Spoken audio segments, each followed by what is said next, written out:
It's 1 o'clock in the morning on a work night, and the last of the bar hoppers and clubgoers have long since turned in. At the end of the street, the last bar is finally closing down for the night. Or it would, except that the bartender is having trouble getting rid of a customer. Sitting at the bar, an old derelict is demanding yet another drink. The bartender grumbles in annoyance. This derelict is sloppy drunk, and the bartender just wants to go home. "Closing time," growls the bartender.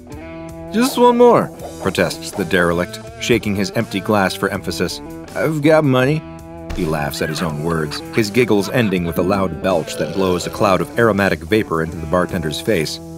That's it. This derelict has been hanging out at this bar causing trouble all night, and the bartender has had enough.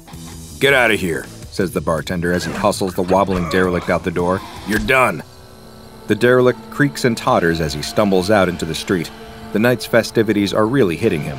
It isn't so often that he's got the money to burn, but when he does, he likes to spend it here. The prices are right, and the conversation is minimal, which is just the way that he likes it. The derelict turns around, fire in his eyes. He's raring to fight, and he doesn't care that the bartender is quite a bit larger than he is. Right now, all he can see is red. "Don't tell me when I've had enough," he slurs, raising his fists as he prepares to lash out.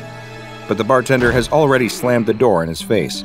Defeated, the derelict turns his back on the closed bar and starts a slow stumble down the street. "Stupid bartender," mutters the derelict, turning up his collar against the cold bite of the night air. He wishes that he just had one more drink to warm his stomach against the chill. He's so out of it that he doesn't stop to think that the bartender did him a favor by refusing to fight. There is no way that the derelict would have won that battle. Even if he was in his physical prime, even if the bartender wasn't twice his size, the derelict is in no shape to fight. His vision is blurry and his head is swimming. In fact, he can barely remain upright. If he had any sense, he would probably stumble home and sleep this off. But the night is young, and he's not ready to give up yet. He walks down the street, eyeing every storefront in hopes of finding another bar. Unfortunately, every window has a closed sign in it. He swears under his breath. What a run of bad luck. What's a guy supposed to do in this town, he wonders. Just when he's about to give up hope, he spies something glinting in the reflective halo of a street lamp.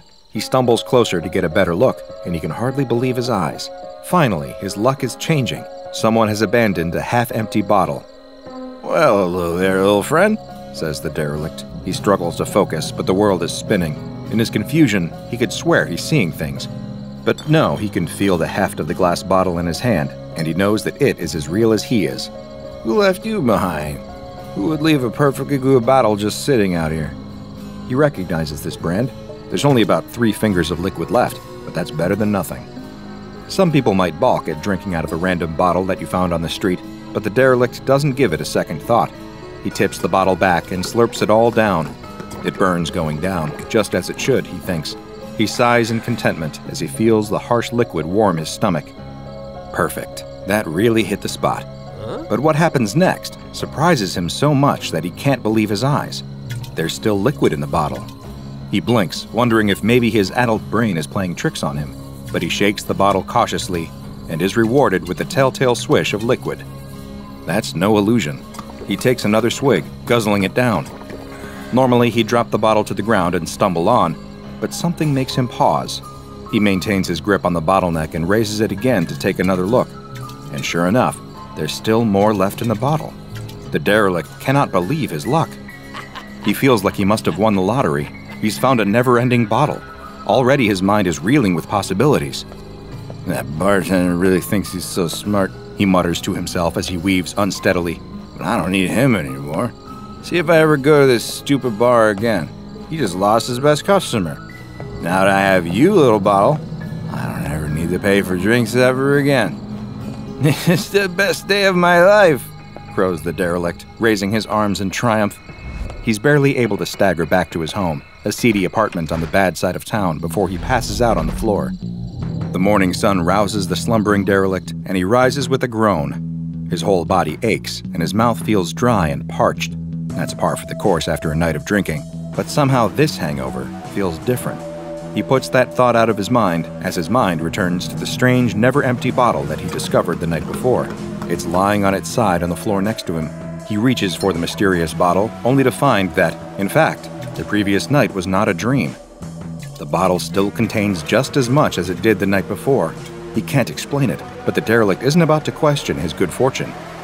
He lifts himself to his feet and walks slowly into the bathroom. He's feeling a hangover like he's never felt before. His head is pounding and his throat is dry. His tongue feels swollen and sluggish inside his mouth, but he knows how to handle it. A little hair of the dog is all you need to help with the hangover. He takes another gulp from his bottle, but this time it brings little relief. And he notices something else strange too. It's his scalp. The skin on his head has started to itch, and he can't stop scratching. He feels like he's got the world's worst dandruff problem. He should probably take a shower, he thinks. He strips down and steps into the tub, turning the hot water on full blast and letting it wash over him. The shower only brings him temporary relief. Afterward, as he dries himself off, the towels feel rough and abrasive against his skin. His skin comes off in big flaky patches, and his nails leave red trails in their wake. What's that? Is that blood? He examines his fingers to see that his nails have grown into ragged claw-like talons. With a frightened yelp, he bites them off. It's easy to do. Although they look formidable, his fingernails are weak and brittle, almost as if he's dealing with a sudden calcium deficiency. What could be wrong with him? He remembers all the warnings he heard back in school when they used to march everyone into assembly to listen to lectures from the local police. At the time, he scoffed at the long lists of scary-sounding consequences of a lifetime of drinking, but now, he's not so sure. "It's probably nothing," he says as he examines himself in the bathroom mirror. His skin looks blotchy and infected. It doesn't take long before his hair and nails are out of control. His hair grows down to his shoulders, but comes out in big, ragged clumps if he runs his fingers through it. His claw-like fingernails are constantly breaking and cracking until his fingertips are bloody, and his quick is itchy and infected. If his habits had left him looking worse for wear before, he really looks awful now. For the next week, he barely leaves the apartment. He pulls the curtains and keeps the lights off, afraid that someone might see him. When the landlord bangs on the door, shouting that rent is late and demanding that the derelict hand over the money, he doesn't answer. He waits. The landlord gives up for now. That's good, thinks the derelict. It will give him time to think, time to figure out what to do about his disease. He knows that something is not right. Many of the local bartenders are, by now, probably wondering where he's gone. It's not like the derelict to stay away. He's practically kept the bar industry in this town afloat all by himself. It must be something major indeed to keep him away from his favorite poison. Luckily, he still has the bottomless bottle to comfort him during this trying time. The derelict is certain that he's caught some bad bug, but he thinks that he can wait it out. All he needs to do is make it through the next week, and everything will be fine. Sipping free drinks helps him to pass the time in a pleasant stupor as he waits for his health to return. Unfortunately, things are only going to get worse for him. His hair and fingernails keep growing, to the point that he has trouble lifting the bottle without his twisted nails getting in the way. His dry, flaky skin is changing as well, becoming thick and leathery and hanging off him in great folds like the hide of an elephant or a rhinoceros. His skin continues to grow, until the folds flop over his knees and gradually hang lower and lower until they touch the ground. Moving is harder now that he's carrying so much extra weight. He thought at first he just had a nasty bug, but he's clearly picked up some weird skin condition, and even this derelict, sodded as he might be, suspects exactly where he got it. It's got to be that crazy bottomless bottle. He can't think of another reason. Even so, he can't bring himself to part with this little gift from heaven. Even in his darkest hour, a few sips of liquid courage always helps to calm his nerves. He considers lumbering down to the free clinic in hopes that they might be able to cure him or at least tell him what's wrong with his skin. But he thinks better of this option. What if he's got some weird alien parasite that no one has ever seen before? They might lock him away in some government lab or something. No, he reasons, it's better to wait it out. He'll sleep it off, swear off the sauce for a little while, and maybe it'll pass. In desperation, the derelict drags himself across the floor, hoping to at least find some solace away from human contact. He locks himself into his bedroom while he's still able to manipulate the lock on his door. The extra folds of skin are hanging off of his hands and arms, making it hard to do anything. The extra skin is so heavy that he can't walk much carrying all that extra weight. He lies on the floor of his bedroom, away from everything, and hopes that tomorrow, when he wakes up, this will just be a fading dream. The only thing that brings him solace is the never-ending bottle, which, even now in his advanced state of decay, he keeps close by him. After all, he reasons, the damage is already done. What could possibly be the harm in enjoying a nice drink? A week later, his condition has not passed. The landlord is back, and this time he's not taking no for an answer. The landlord isn't supposed to enter his tenant's apartment without permission, but he doesn't care. He uses his own key to unlock the door and go inside. The condition of the apartment is appalling.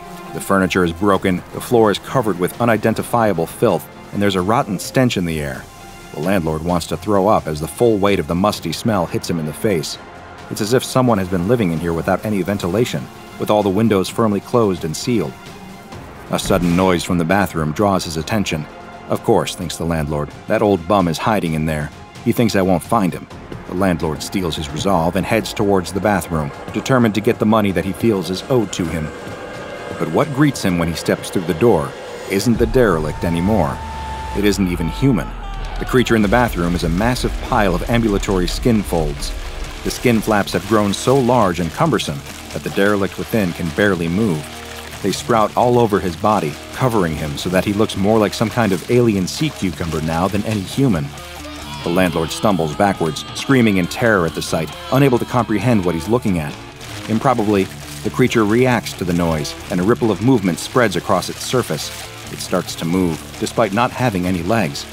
The landlord is so terrified that he doesn't notice the glass bottle that suddenly drops from between the creature's skin folds as it starts to move toward him. The same bottle, still with 3 fingers of liquid inside. How could something like this happen? What parasite or disease did the derelict contract from the miracle bottle he found? Sadly, this never-ending bottle isn't a boon, but a curse, and the man who found it that night became just another victim of what the SCP Foundation has classified as SCP-420. SCP-420 looks like a perfectly ordinary bottle of a certain popular libation, even to the point that it bears the label of a common brand.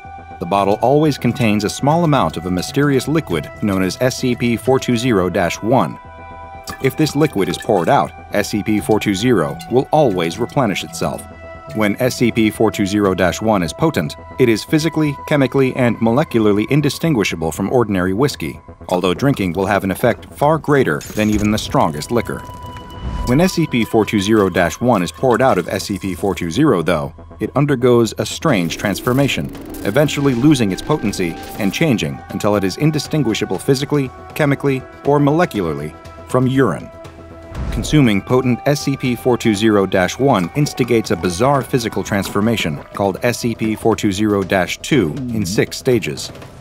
In Stage 1, beginning 12 hours after consumption, the subject will start to have difficulty speaking, resulting in slurred speech that is not consistent with normal alcohol inebriation. Their fingernails, toenails, and hair will start to grow at an accelerated rate, but also become brittle and prone to breakage. Nail breakage to the quick often leads to bleeding and infection. The Foundation has had some success in curing SCP-420-2 if it is caught when still in Stage 1, treating it as if it is an aggressive form of cancer with radiation and chemotherapy, as well as a constant intravenous supply of Formula 420A09T-T174B. Victims thus treated have a 73% recovery rate, but a 21% fatality rate. From Phase 2 onward, this protocol can slow the spread of SCP-420-2, but will not stop it entirely. In Stage 2, beginning 1 to 2 weeks after Stage 1, the subject's skin begins to show similar properties to those exhibited by hair and fingernails in Stage 1, becoming dry, brittle, and prone to cracking. As old skin flakes off, the subject's new skin begins to grow at an accelerated rate, eventually forming thick, leathery folds all over the subject's body. Skin flaps growing inside the mouth interfere with speech and eventually render subjects mute, but do not appear to impede breathing or eating. Indeed, subjects in Stage 2 exhibit a renewed interest in eating, possibly because the subject's body requires additional nutrients and calories to build the increasingly heavy armor of thickened, calloused skin. Stage 2 subjects will eat anything that they can get their hands on, and many die after attempting to eat poisonous or inedible objects. In Stage 3, beginning 3 to 6 weeks after Stage 2, nerves in the skin layer grow uncontrollably, but no longer connect to the victim's central nervous system. Genetic testing of the skin in this stage reveals that its DNA has become so mutated that it can no longer be classified as human. It is, in fact, a separate and very inhuman organism that almost acts as a parasite growing from the human host.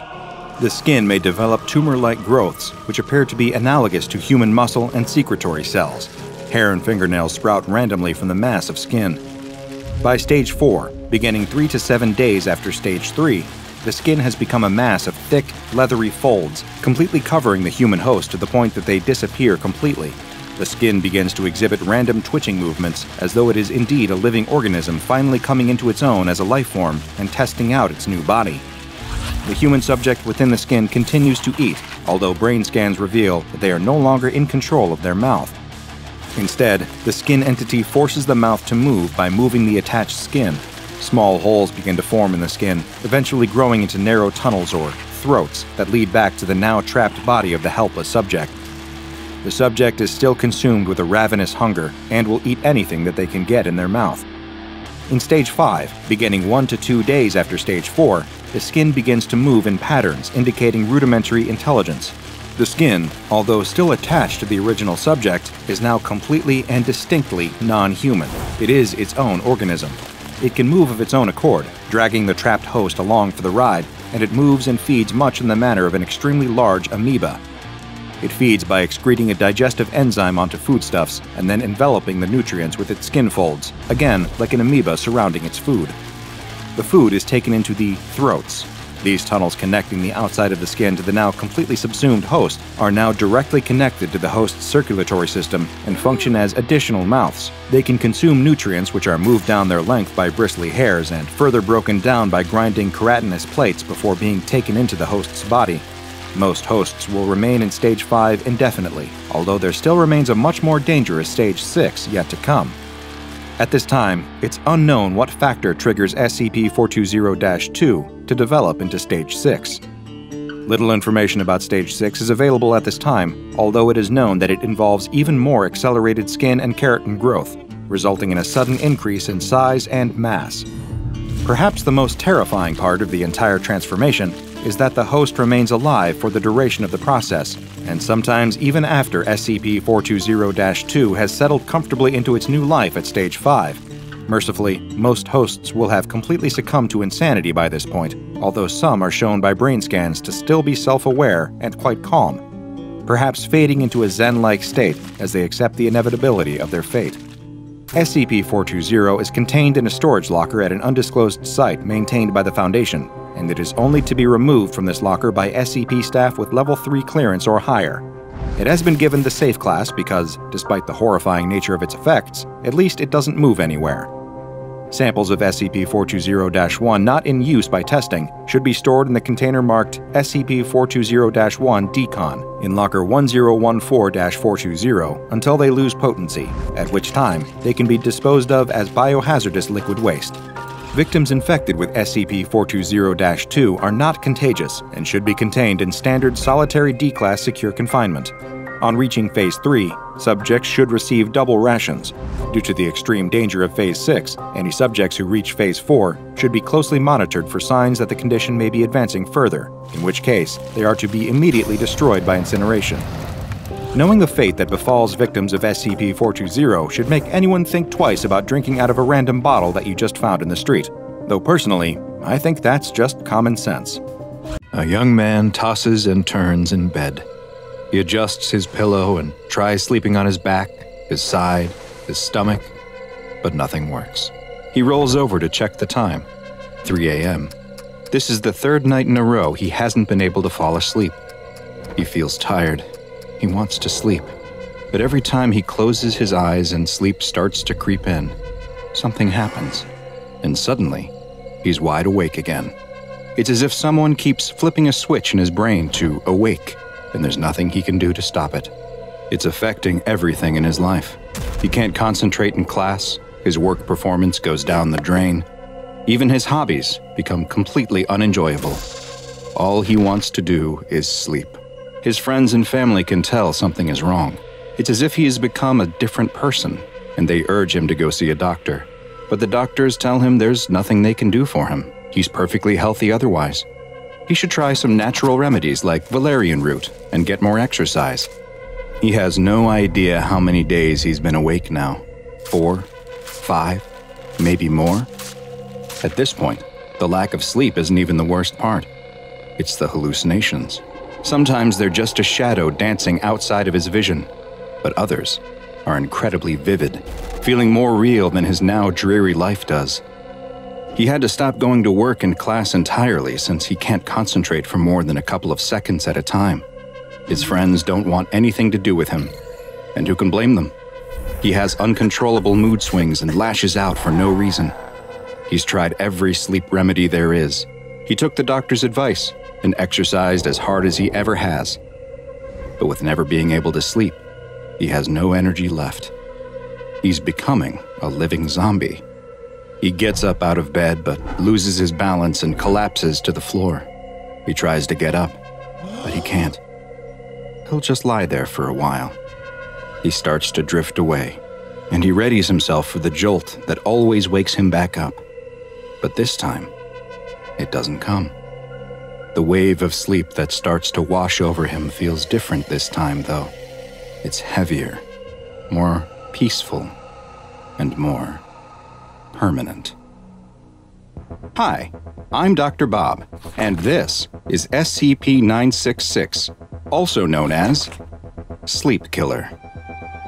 SCP-966 is the designation that the SCP Foundation has given to a creature that belongs to a group of anomalous predatory beasts, standing 1.4 to 1.6 meters tall and weighing roughly 30 kilograms. These hairless humanoids have an elongated face, a mouth full of pointed needle-like teeth, and each of their hands has 5 razor-sharp claws that can be up to 20 centimeters in length. Though unlike humans and apes, they are digitigrade, meaning that they walk using only their toes. But you won't be able to see the horrible visage of SCP-966 under normal circumstances, as they are only visible under very specific lighting conditions. They can only be viewed under light that has a wavelength between roughly 700 and 900 nanometers, which is just at the edge of the light spectrum that's visible to humans, stretching into what's known as infrared light. The only exception to this is if their skin, muscles, or organs have suffered from 2nd or 3rd degree burns, in which case, the affected areas of their body will show up under a greater spectrum of wavelengths that are visible to the human eye. Though frightening to look at, SCP-966 are actually quite weak physically, with very low muscular density. Their bones are hollow, similar to birds, and while their claws may be incredibly sharp, they are also easily broken, making them unsuited for use in combat. Additionally, they do not rest through sleep, but will, at seemingly random times, stop all movement and fall into a rest period that lasts roughly 3 to 5 minutes, after which they are able to resume their normal behavior.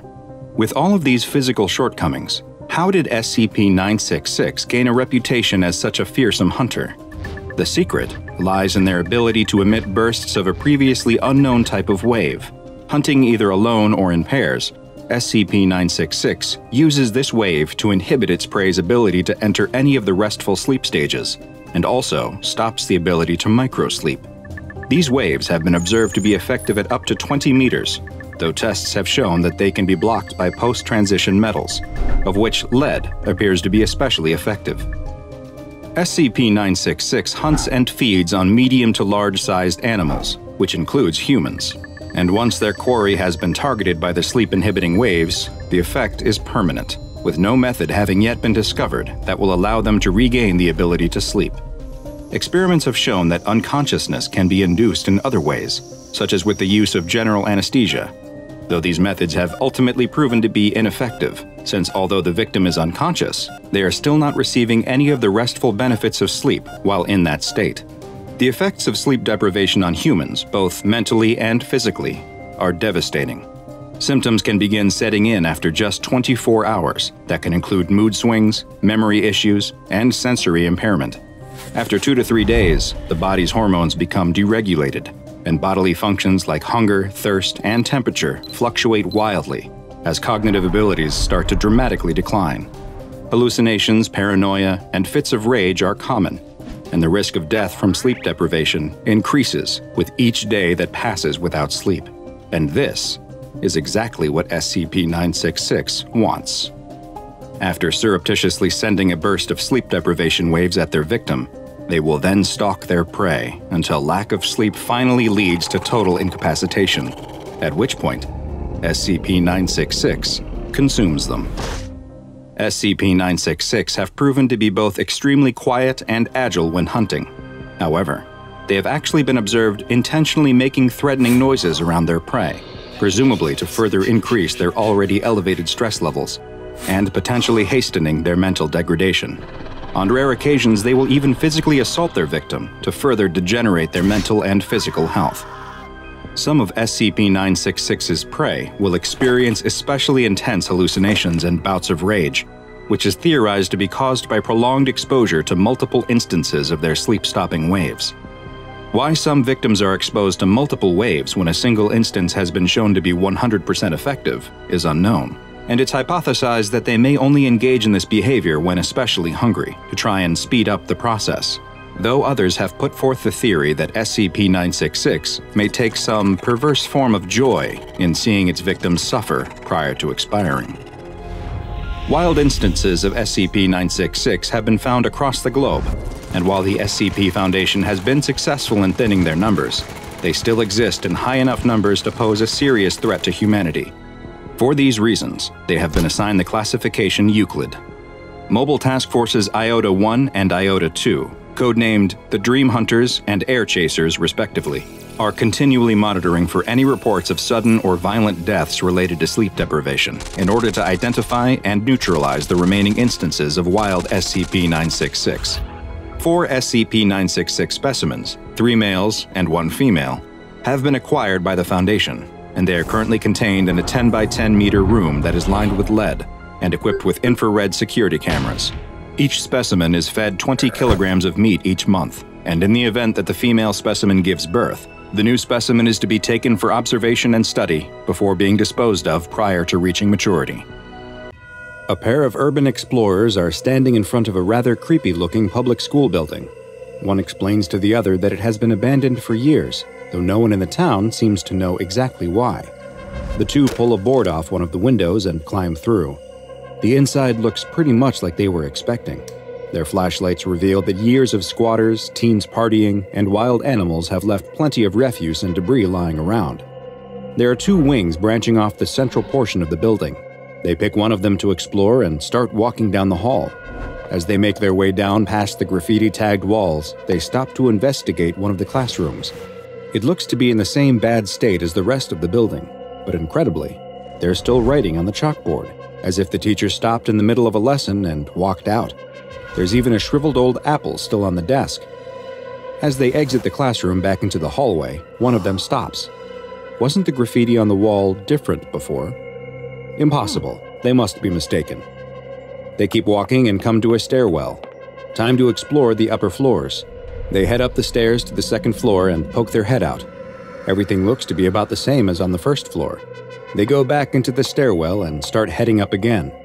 It feels like they've been walking up the stairs for a long time, though. They should be all the way at the roof by now. They finally reach a door. It must lead to a taller part of the building they couldn't see from the ground outside. They open the door and see the second floor again. How could this be? The two look at each other.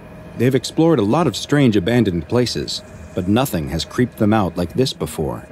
They head back down the stairs, and after only a few steps, they are back on the first floor. Something is really wrong with this place. Maybe it's best if they leave. They start walking back towards the entrance, but one grabs the other and points into a classroom. Isn't this the room they went in before?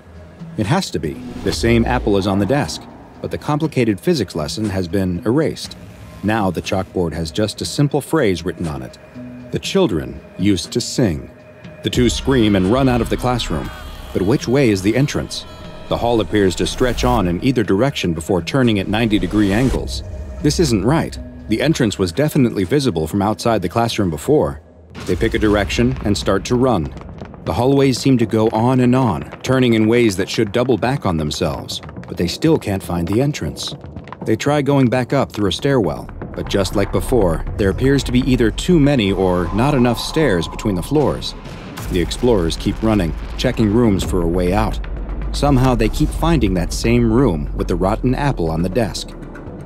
They're panicking now. Every time they look away, the graffiti on the wall changes, or a new classroom door appears in the hall. They keep running, though, turning corner after corner after corner until... there it is, the entrance.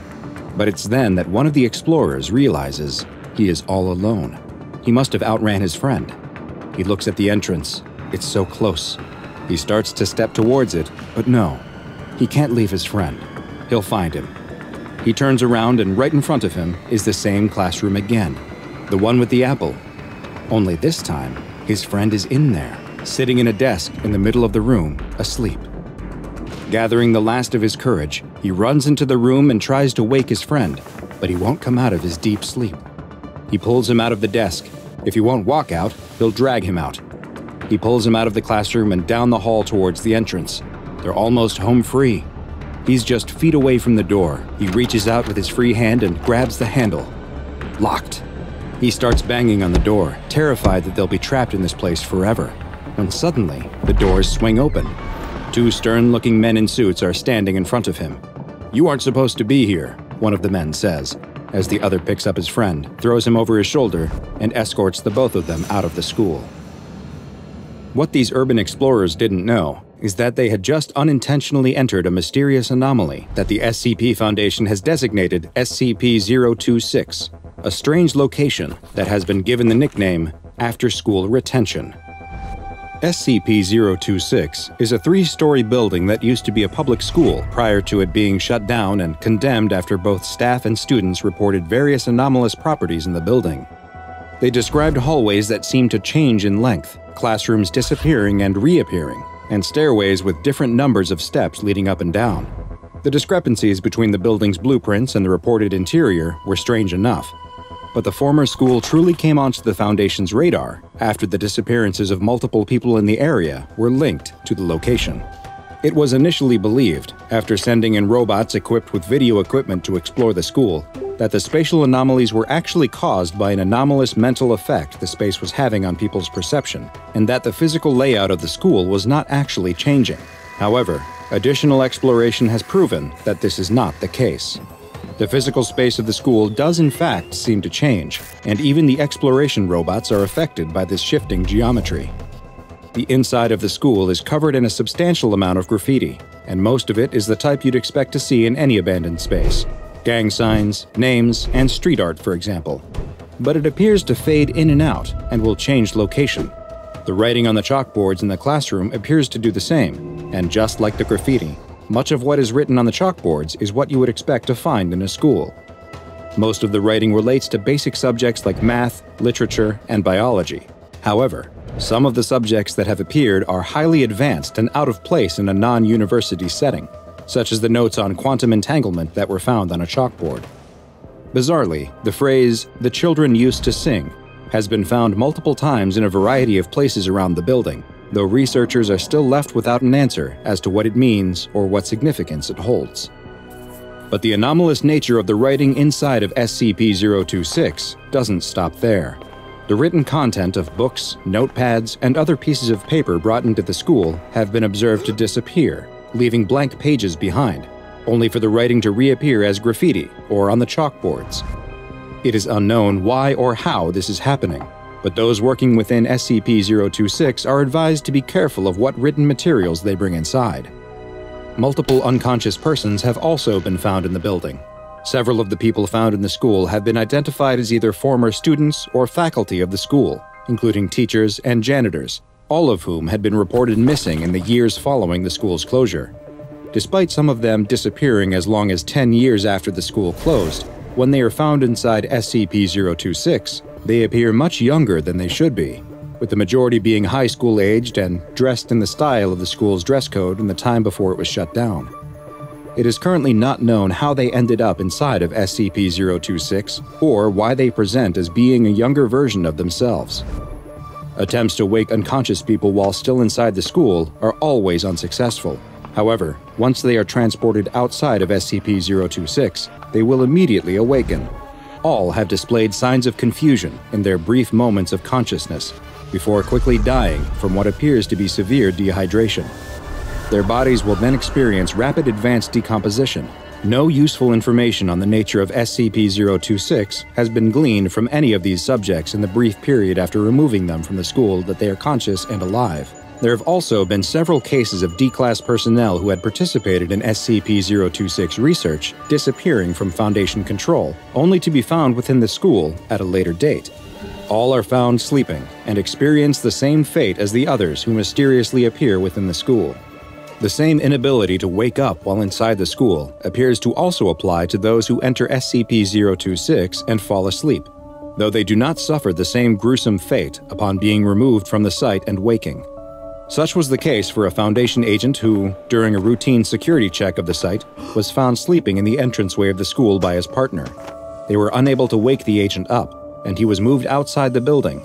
As soon as he was outside of SCP-026, the agent regained consciousness and appeared to be in a state of extreme agitation.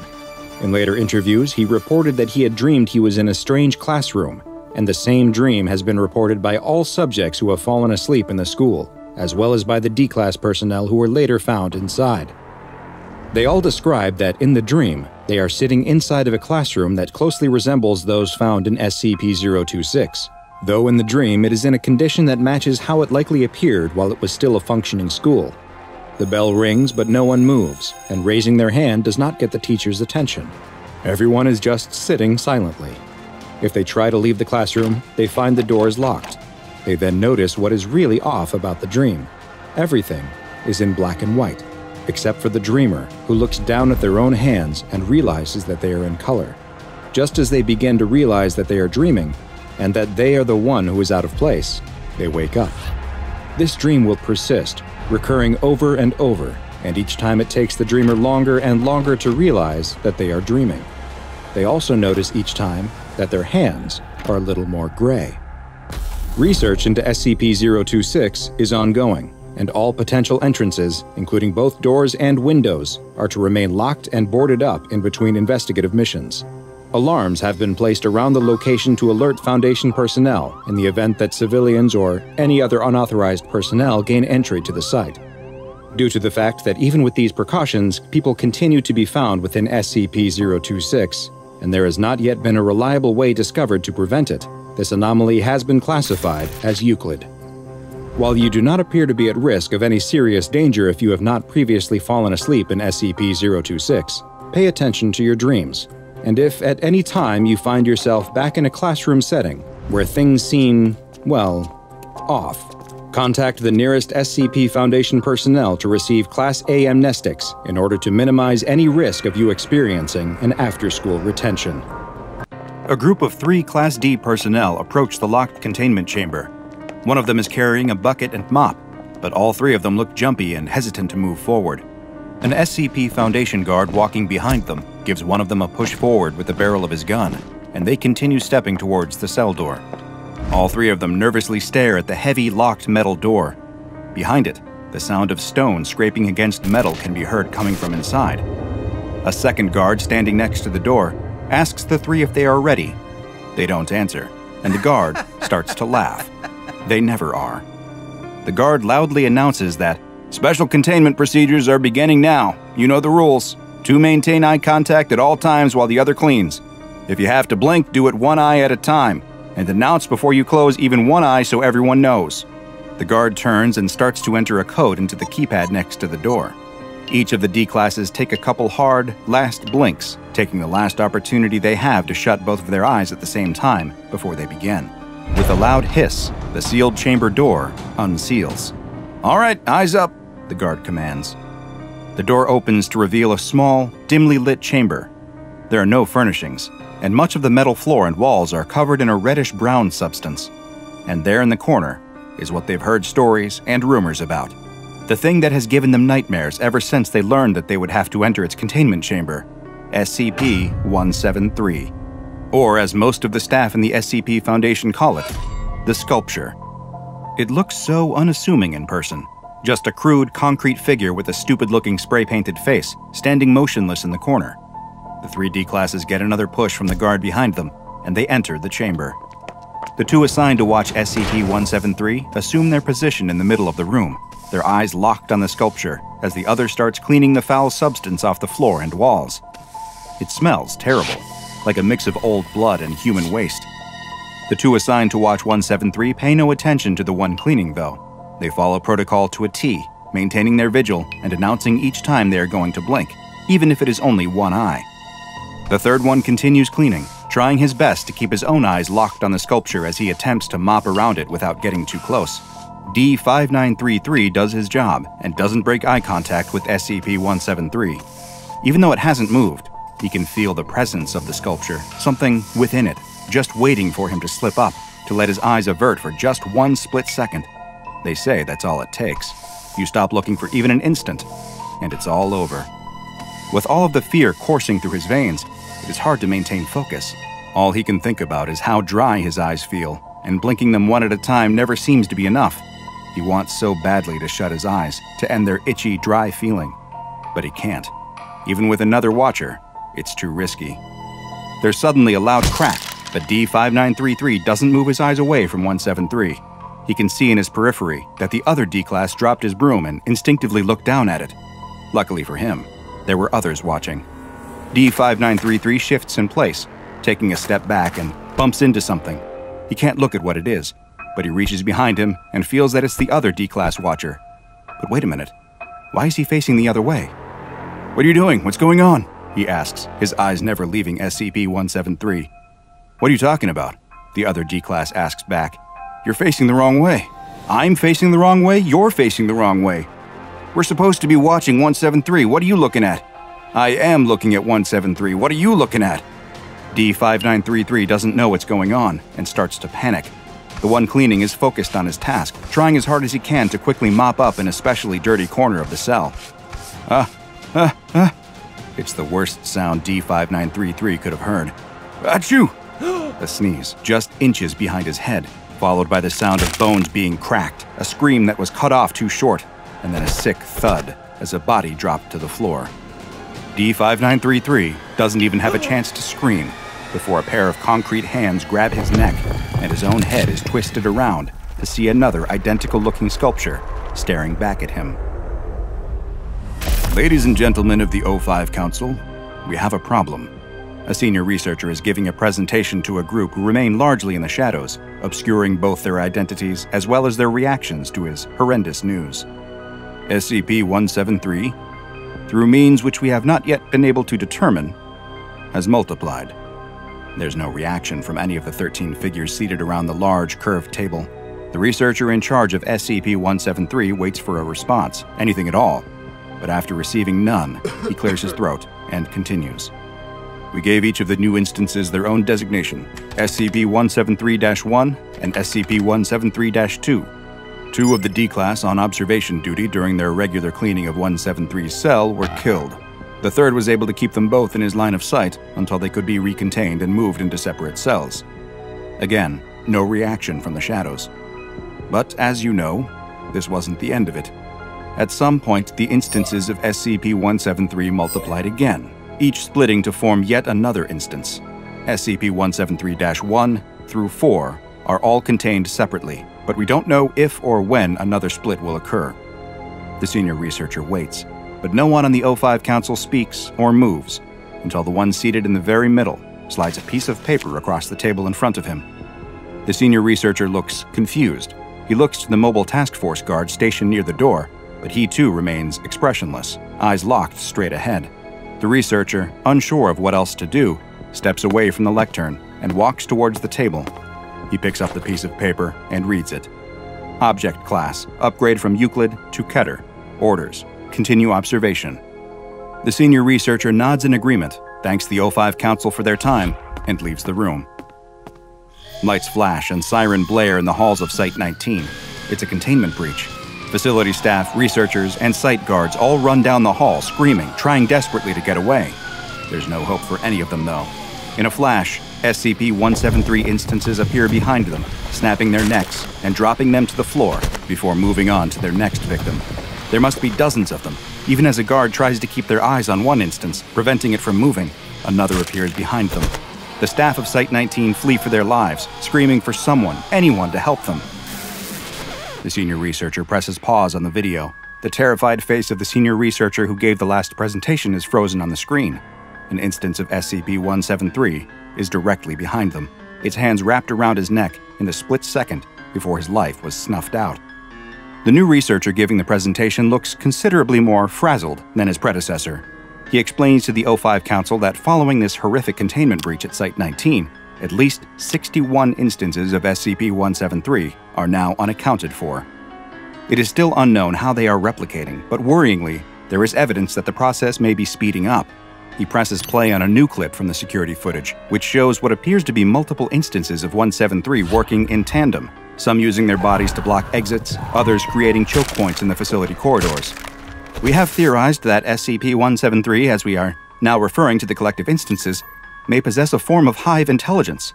It also appears that this intelligence scales with the number of instances that are nearby.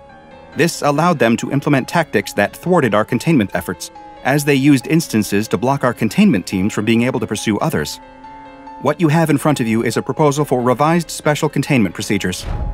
What I recommend may sound drastic, but it's what I truly believe is the only way to contain this threat. Each of the O5 Council members picks up the folder in front of them, bringing it into the shadows that obscure them.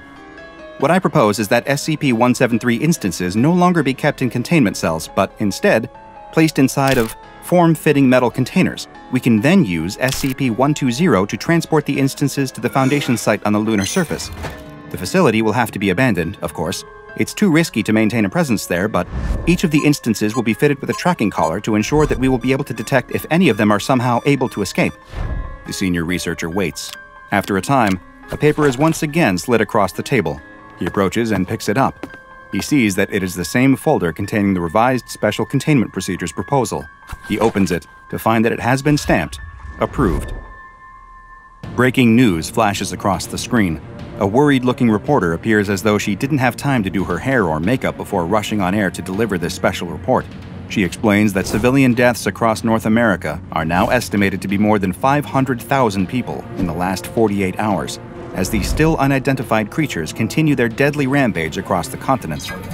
It is unknown how many of them there may be, but the number of sightings has led some to estimate that there may be hundreds, if not thousands or even tens of thousands of these living, neck-snapping sculptures. The reporter explains that rumors are circulating that the creature can be stopped by maintaining eye contact with it, but that this has yet to be confirmed. There is still no official word from the White House or from any members of Congress, and their current location and status are unknown, following reports that most of Washington, D.C. was overrun by the creatures earlier that day. The reporter suddenly stops speaking, and a terrified look comes over her face. Her eyes locked on something just off-screen. The camera pans over to show an instance of SCP-173 standing over a dead cameraman. There's a scream, and the camera goes back to the reporter, who now lies dead on her desk, her head twisted 180 degrees, before there's another sound of bones breaking and the feed goes dead. A woman in an SCP researcher coat sits at a computer terminal in a secure bunker, a large, jeweled medallion around her neck. Personal log of Dr. Bright. From the little news I've been able to gather, it sounds like SCP-173 has besieged and destroyed 4 Foundation facilities pretty much simultaneously in the last 24 hours. Each instance shows the same strength as the original, and thousands of them working together are capable of ripping open concrete bunkers and compromising foot-thick steel doors. I alone have been killed 37 times in the last week. They can smell me, somehow, regardless of what body I'm in. The majority decision of the remaining O5s is that this is an XK-class end-of-the-world scenario unfolding, and they're gonna deal with the problem, or else the Russians are. They're evacuating this base, which means there won't be a single Foundation scientist anywhere in the New World. They say they're gonna try to evacuate the surviving civilians, but I doubt it. There can't be more than a couple hundred people in all of North America anyway. I managed to make it down to a secure bunker, but who knows how long it will be until they're able to get in. I don't think there's any chance I can get out either. I'm running out of food, and I'm not sure which will get me first. Hunger, the sculptures, or what I know the O5s will inevitably do. Dr. Bright closes the computer terminal and sits back in her chair. She looks up at the ceiling of the bunker where the sound of concrete scratching against metal can be heard through the thick walls. A sullen and tired-looking researcher steps out of a room in the makeshift Foundation site that has been established just outside of Amsterdam in the Netherlands. He's holding a piece of paper and closes the door behind him, which has had O5 Council authorized entry only hastily painted on the outside. A small group of Foundation staff are waiting for him. They've gathered to hear what the overseers have decided to do in the face of this world-ending disaster. The researcher looks around at his colleagues' faces, and as they make eye contact, any hope they had is quickly replaced by the bad news they know is coming. He begins to read. Revised Special Containment Procedures. Containment Zone X1, formerly North and South America, is to be denied access. Following saturation nuclear bombing, the number of SCP-173 instances has been reduced. All available Foundation resources are to be redirected to monitoring the ocean, to ensure the integrity of Containment Zone X1. Foundation adjuncts from national navies are to perform around-the-clock patrols and sonar sweeps. Detected instances are to be contained and removed to SCP-120 for transport to the lunar containment site. "That's it?" one of the staff members asks. "That's it," the researcher replies. Several of those present begin to cry. There's nothing more they can do. Their homes, their friends, their families, all of them are gone, killed either by the neck-wrenching sculptures or in the heat of a nuclear blast. "Why? Why did they have to do it?" one of the other staff, who appears to be a former site guard, asks. "That's all we could do," another argues. There's much disagreement in the small crowd. No matter how they feel, though, this was the official order from the O5 Council. Their word is law, especially in a world where all law and order outside of the Foundation has broken down. There really was no other option. All they can do now is hope that the sacrifice of 2 whole continents was enough to keep it contained, that SCP-173 is unable to cross the ocean to Europe, and that they remain safe on this side of the planet. The group grows quiet, mourning the loss of the world they once knew, when the silence is suddenly interrupted by someone running down the hall. It's another researcher, carrying his own piece of paper. He tries to push past the group towards the O5 Council's door, insisting that they let him through, that he has important news that can't wait. "What is it?" demands the group. "We deserve to know." The group wrestles the paper away from the junior researcher, and it is passed through the group to the same man who read the revised special containment procedures. He quickly reads the report. It's just a couple of lines, and his face goes white. "What is it? What does it say?" comes a question from the crowd. A message from the North Atlantic Navy General Command. Verified sighting of SCP-173 in the United Kingdom. Nuclear bombardment authorized and executed. No survivors. SCP-173 has come for them. Candace Hayes, we have thy confession. A witch as brazen as you shall be burned at the stake. The crowd gathered in the small room bursts into a cheer as the judge hands down the sentence. The accused woman doesn't react, though. She looks neither scared nor afraid, but simply resigned to her fate. No time is to be wasted in carrying out the punishment that the judge has decreed. A pair of constables grab the woman by the arms and take her away. A mob follows along as the woman is led through the town, taunting and jeering, calling her a witch, a wife of Satan, and worse names. She doesn't seem affected by them, though. In fact, she looks as if she can't even see them. Her attention is focused solely on one mysterious woman who walks along with the crowd, and yet somehow seems disconnected, as if she isn't truly there either. The 2 women maintain eye contact as the constables keep pushing the condemned woman along. They lead the woman outside of town to a tall hill. The ropes binding the woman's hands are cut, and she has just a moment to rub her sore wrists before she is forced to the ground and lashed to a piece of wood as another group tosses the last logs onto a nearby pile. Once she is securely tied down, the constables step away, but then another man wearing a hood approaches. He carries a large club and without hesitation begins beating her legs. The woman's composure finally breaks and she cries in pain from the cracking of her bones. The crowd only cheers louder at the screams from the witch. The beating has left the woman's legs mangled, but this is far from over. The woman, still strapped to the wood, is placed on the pyre, where she hangs like a scarecrow above the combustible material. The judge steps forward out of the screaming mob, carrying a torch. He loudly exclaims that for her crimes, she will be burned until dead. But the judge doesn't step forward. He instead announces that another will have the honor of lighting the flame. Another man steps out of the crowd and takes the torch from the judge. He walks towards the pyre and looks up at the woman. She is exhausted from the beating, but she lifts her head. She doesn't look at the man with the torch, though. She's looking past him, locking eyes with the mysterious woman who walked along with the crowd. The man looks angry, slighted that she won't even meet his eyes in this final moment, and without another moment's hesitation, he tosses the torch onto the pyre. The wood lights instantly, the tinder combusting and turning into a huge roaring fire. The crowd also erupts into even louder cries of celebration as the woman screams from inside the blaze. The man watches as the woman is lost behind the fire and the smoke, and eventually, her cries too are hidden behind the crackles and pops of the flames. He doesn't move until the fire has nearly burned itself out. Most of the crowd has left at this point, having gone back to their homes content with the role they played in doing the Lord's work. As the constables pull a charred torso down from the wood and unceremoniously toss it over a steep side of the hill, the man finally turns and starts to walk away, a tear rolling down his cheek. The judge approaches and places a hand on the man's shoulder. "There, there," the judge says, attempting to comfort the man. "You'll find a new wife soon enough."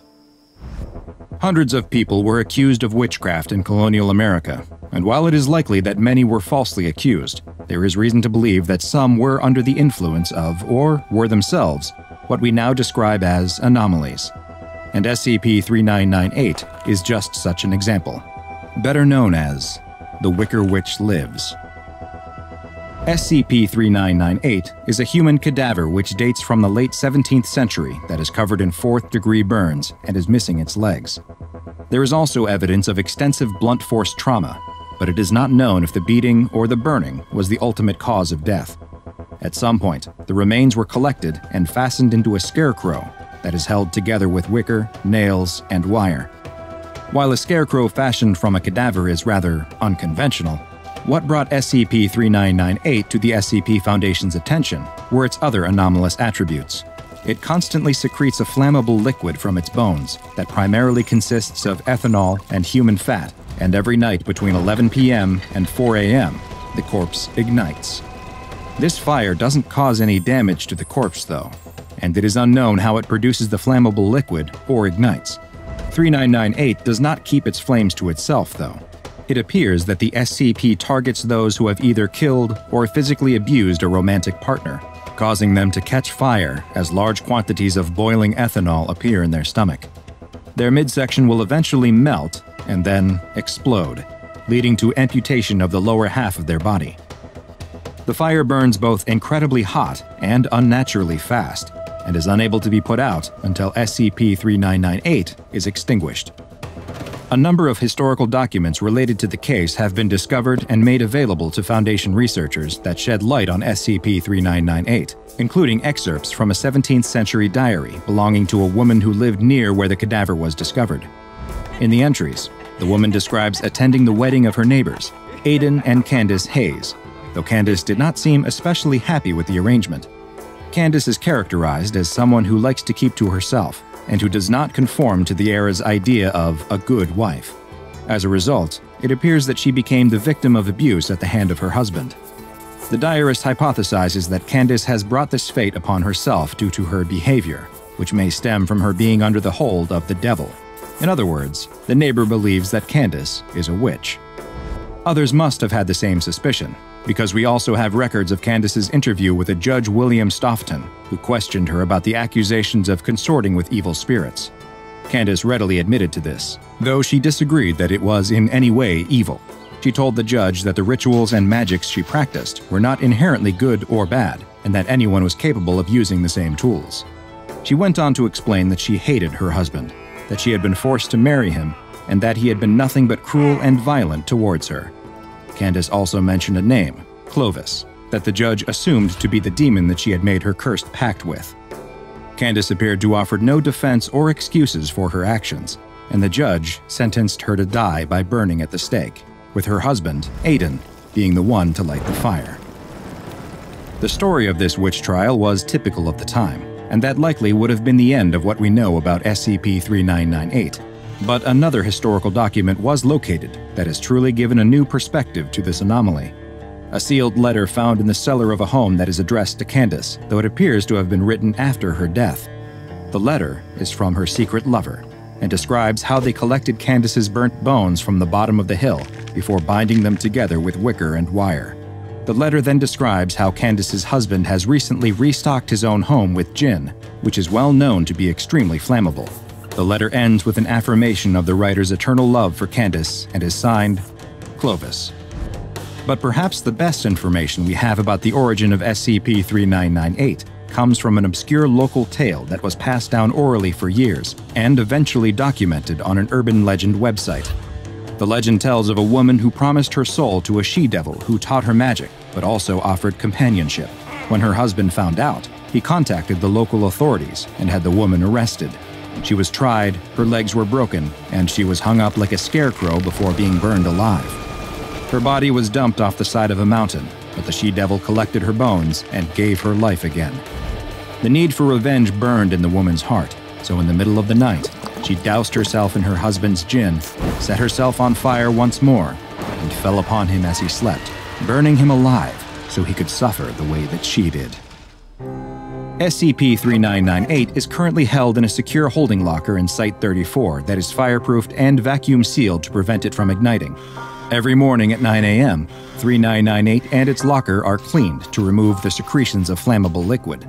D-Class personnel who have been convicted of domestic abuse crimes are to always be kept at the site to ensure that they are the targets of SCP-3998, which, when it's not allowed to ignite, will result in them only feeling mild discomfort in their head and chest rather than spontaneous combustion.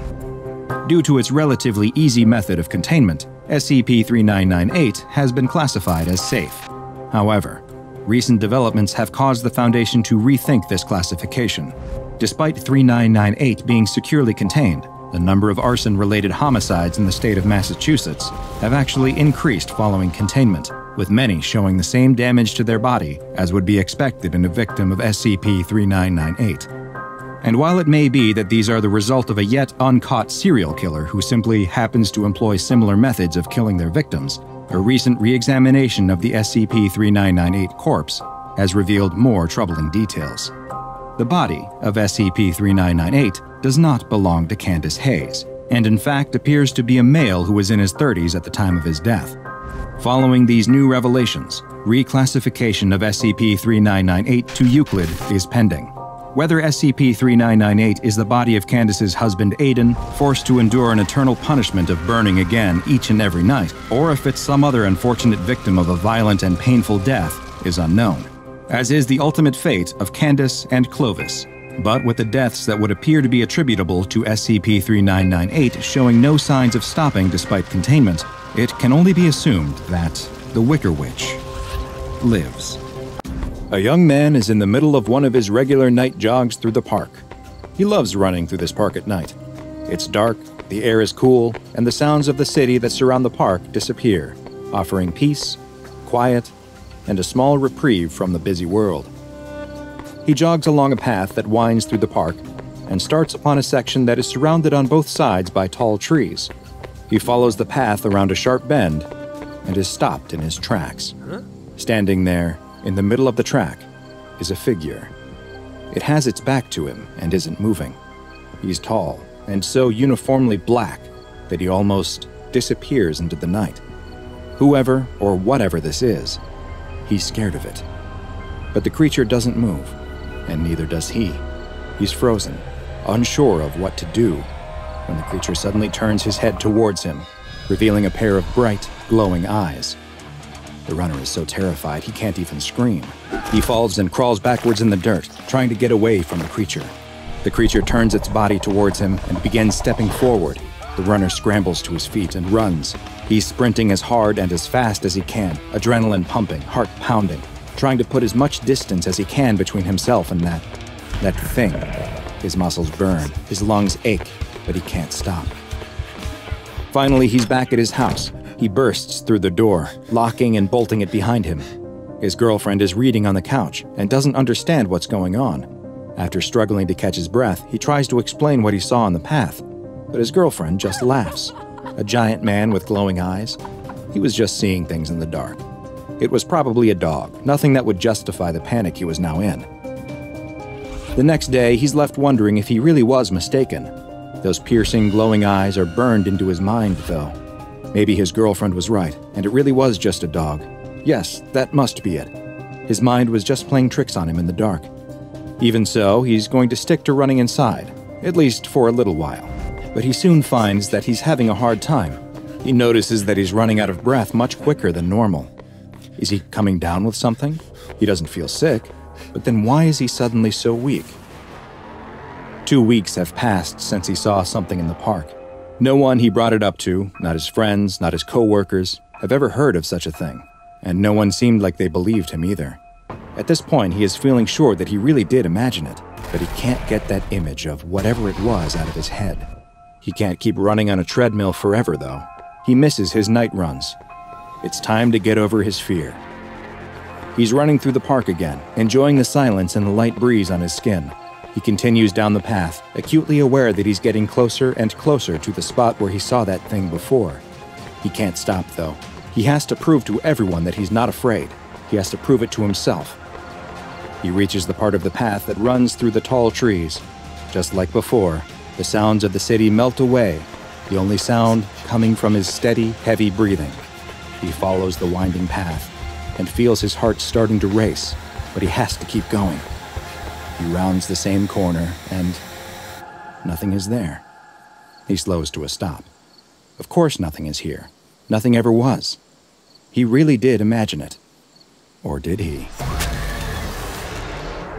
Buongiorno. Today's file comes from the Italian branch of the SCP Foundation, SCP-015-IT, also known as The Boogeyman. SCP-015-IT is a humanoid entity that stands just under 2 meters tall. Its body is devoid of any hair, and its dark, black skin absorbs 98% of all light, making it virtually invisible in low light. Its head lacks a nose or ears, but these missing features are hardly noticed, because if you see 015-IT, its eyes are what demand all of your attention. While the Boogeyman's skin is completely black, its eyes contain light-producing organs on the irises, causing them to glow in the dark, like a deep-sea predator. Its mouth contains 8 pointed teeth on both the upper and lower jaws, and a long 28-centimeter forked tongue.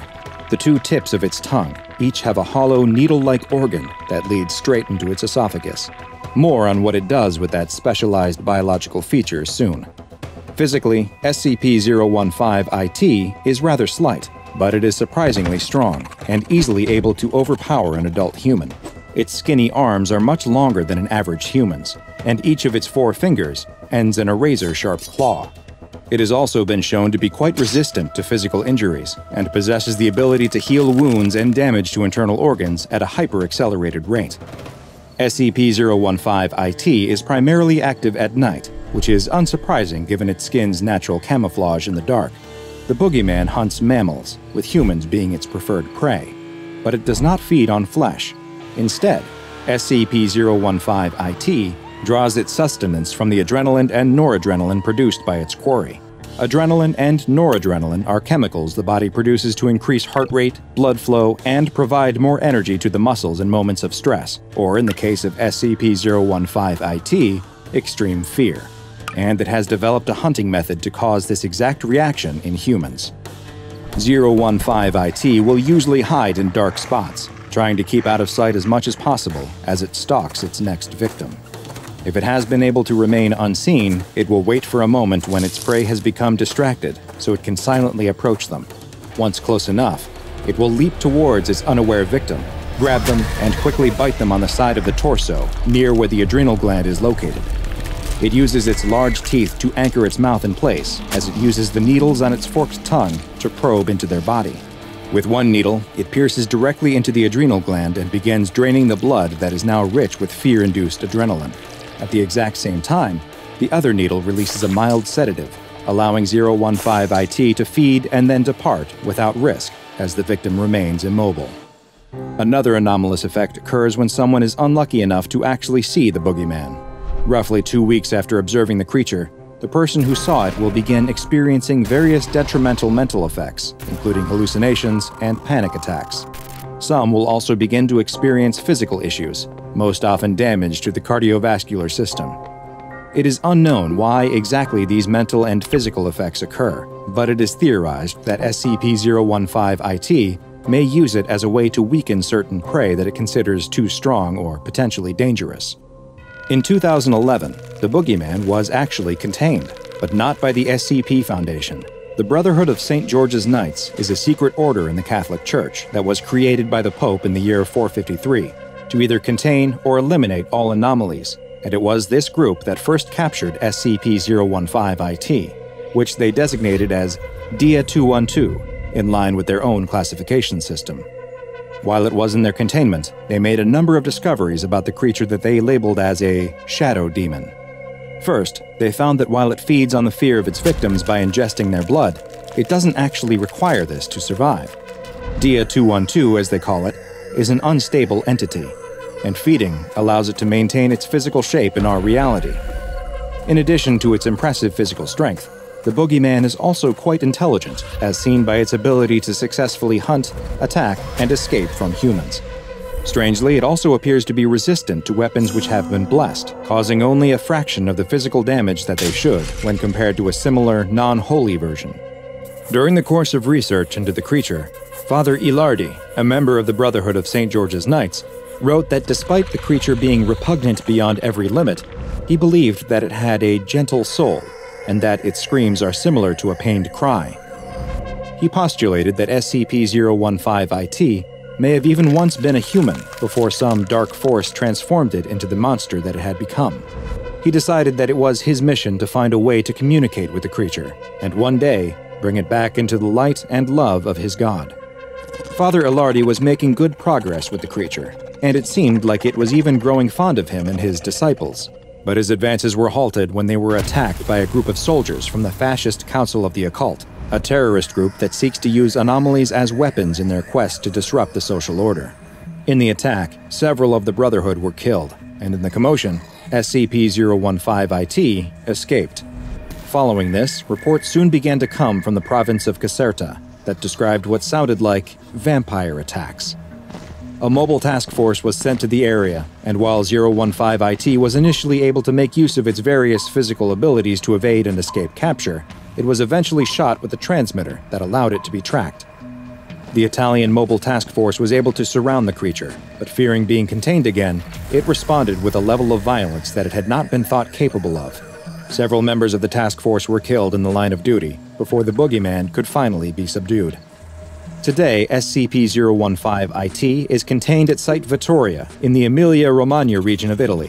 Since this anomaly is both sentient and highly unpredictable in its behavior, it has been classified as Euclid.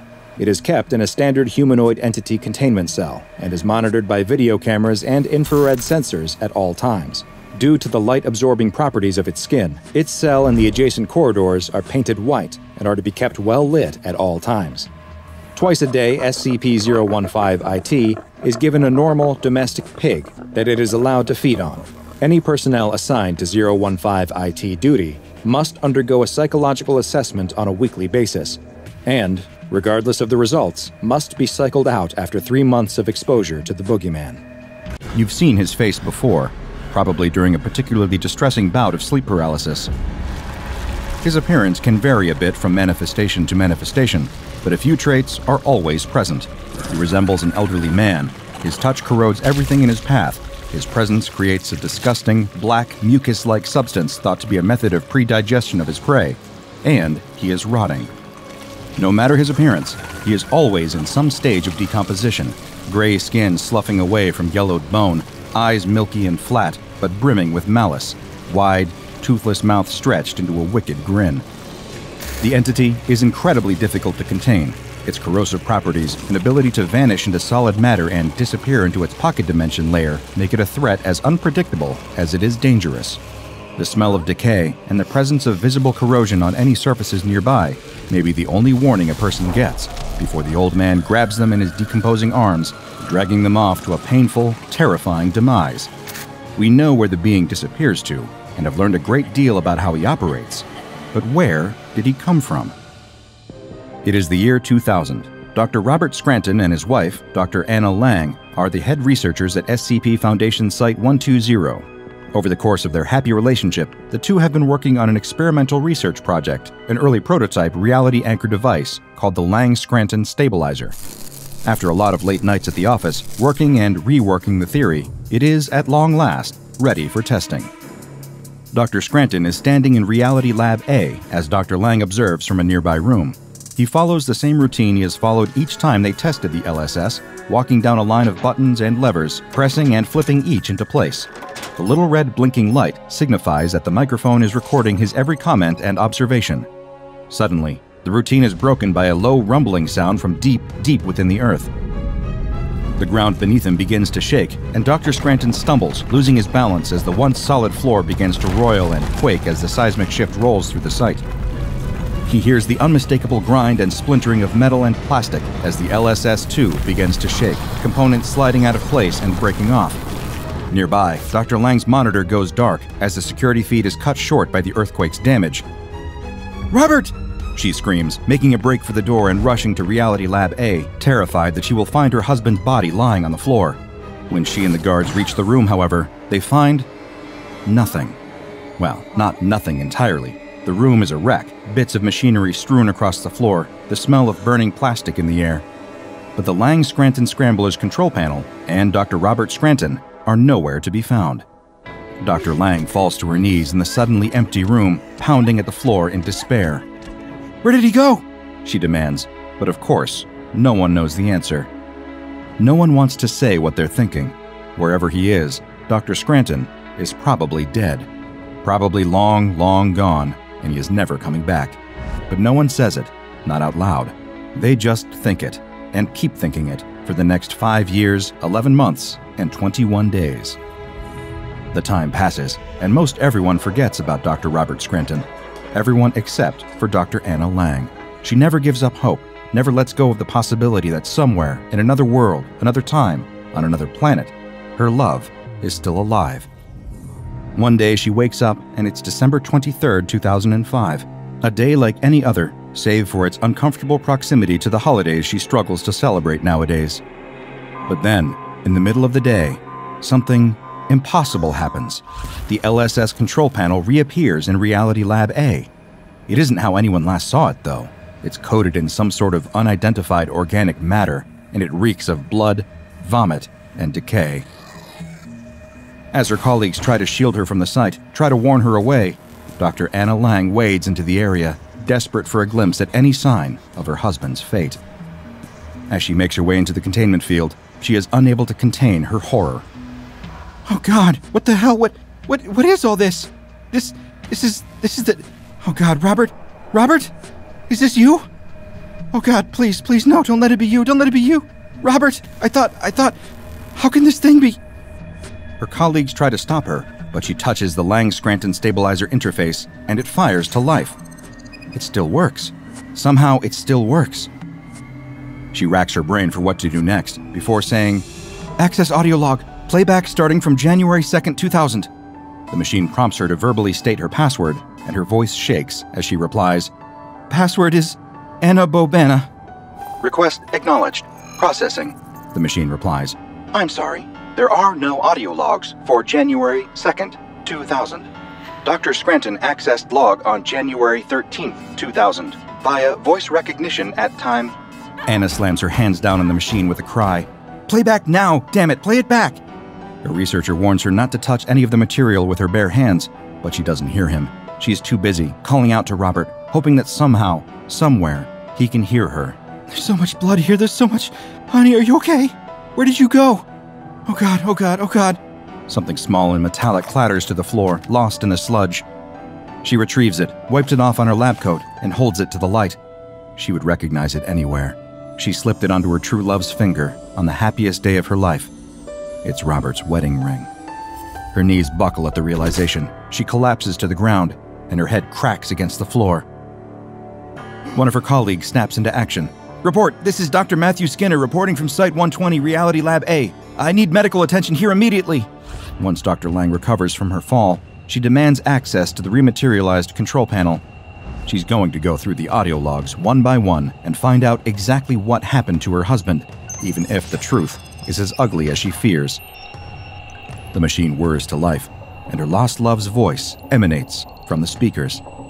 Name, Robert Scranton. Age, 39. Birthday, September 19th, 1961.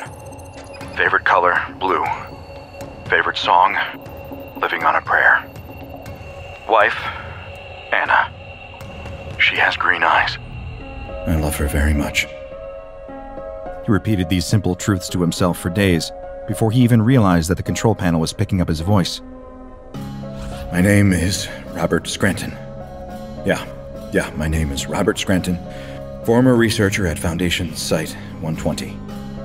It has been... I don't know, actually. I can't remember. I estimate it's been 10 days, but I can't... Oh, God. Can anyone hear me? I don't know what's happened. I don't know where I am, and please, is anyone there? Hello? Anyone? Anyone? He began keeping track of how much time passed as best he could. 2 weeks, 3 days, 7 hours, and 58 minutes. Oh, Jesus. Back at the Foundation, with at least a tenuous knowledge of where Dr. Scranton could be, personnel try their best to stage some kind of rescue effort. A mobile task force team is ordered to attempt to replicate the experiment with a hastily assembled Lang-Scranton stabilizer copy. The result is an explosion that kills 3 of them. Senior researchers also approach SCP-343, a powerful reality warper known to some as God, hoping to get some insight from him about where Dr. Scranton could be found. His response is, He's beyond any of us now.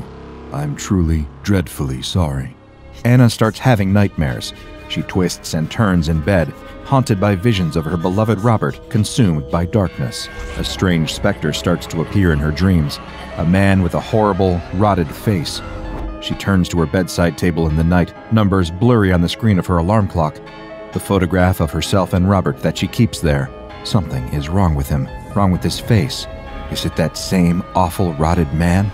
She screams and closes her eyes. When she opens them, the photo is normal again. She weeps into her pillow. It can't keep going on like this. This place, it's some sort of reality gap, I think. If I don't concentrate on it, it's fine, but I feel this tingling all over my face. I'm not sure why. 2 months, 15 days, 4 hours. Anna begins to accept the horrible truth. She may not see Robert ever again, and holding on to the foolish fantasy that she will is starting to kill her. She repeats it to herself like a mantra at work. Robert Scranton is dead. Robert Scranton is dead.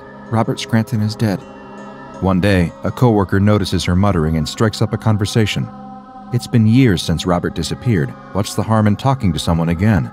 She even finds herself smiling and laughing at his jokes, but when he asks if she'd like to go for coffee, she gets a flash of Robert screaming in the darkness, of that terrible, rotted face, grinning. She runs to the bathroom to throw up and weep. The tingling in my face has worsened. I wish I could sleep here, but all this damn gunfire overhead, can't take it anymore. Can't take it. Trenchfoot, shell shock. Hell would be a reprieve in a place like this. And all the men, all the poor souls who look up to me, call me Corporal. What a jerk. To think I have any more idea of what's going on here. Anna can hear it in his voice. He's getting worn down. As Anna feels her emotions start to dull and fade, she begins accepting more dangerous assignments from her superiors, perhaps hoping just to feel something again. She works on the SCP-682 case, trying to devise more futile termination methods. She spends time with SCP-939, the abominations known as With Many Voices, until they start to imitate Robert's voice, and she knows that she can't do this anymore. She works with SCP-280, Eyes in the Dark, feeling no fear whatsoever as it floats towards her. The worst thing that could possibly happen to her has happened already. Now, she's just waiting, killing time. She has no idea of the further horrors to come. Lately, I've been hearing whispers in the dark. I think the rats are talking to me.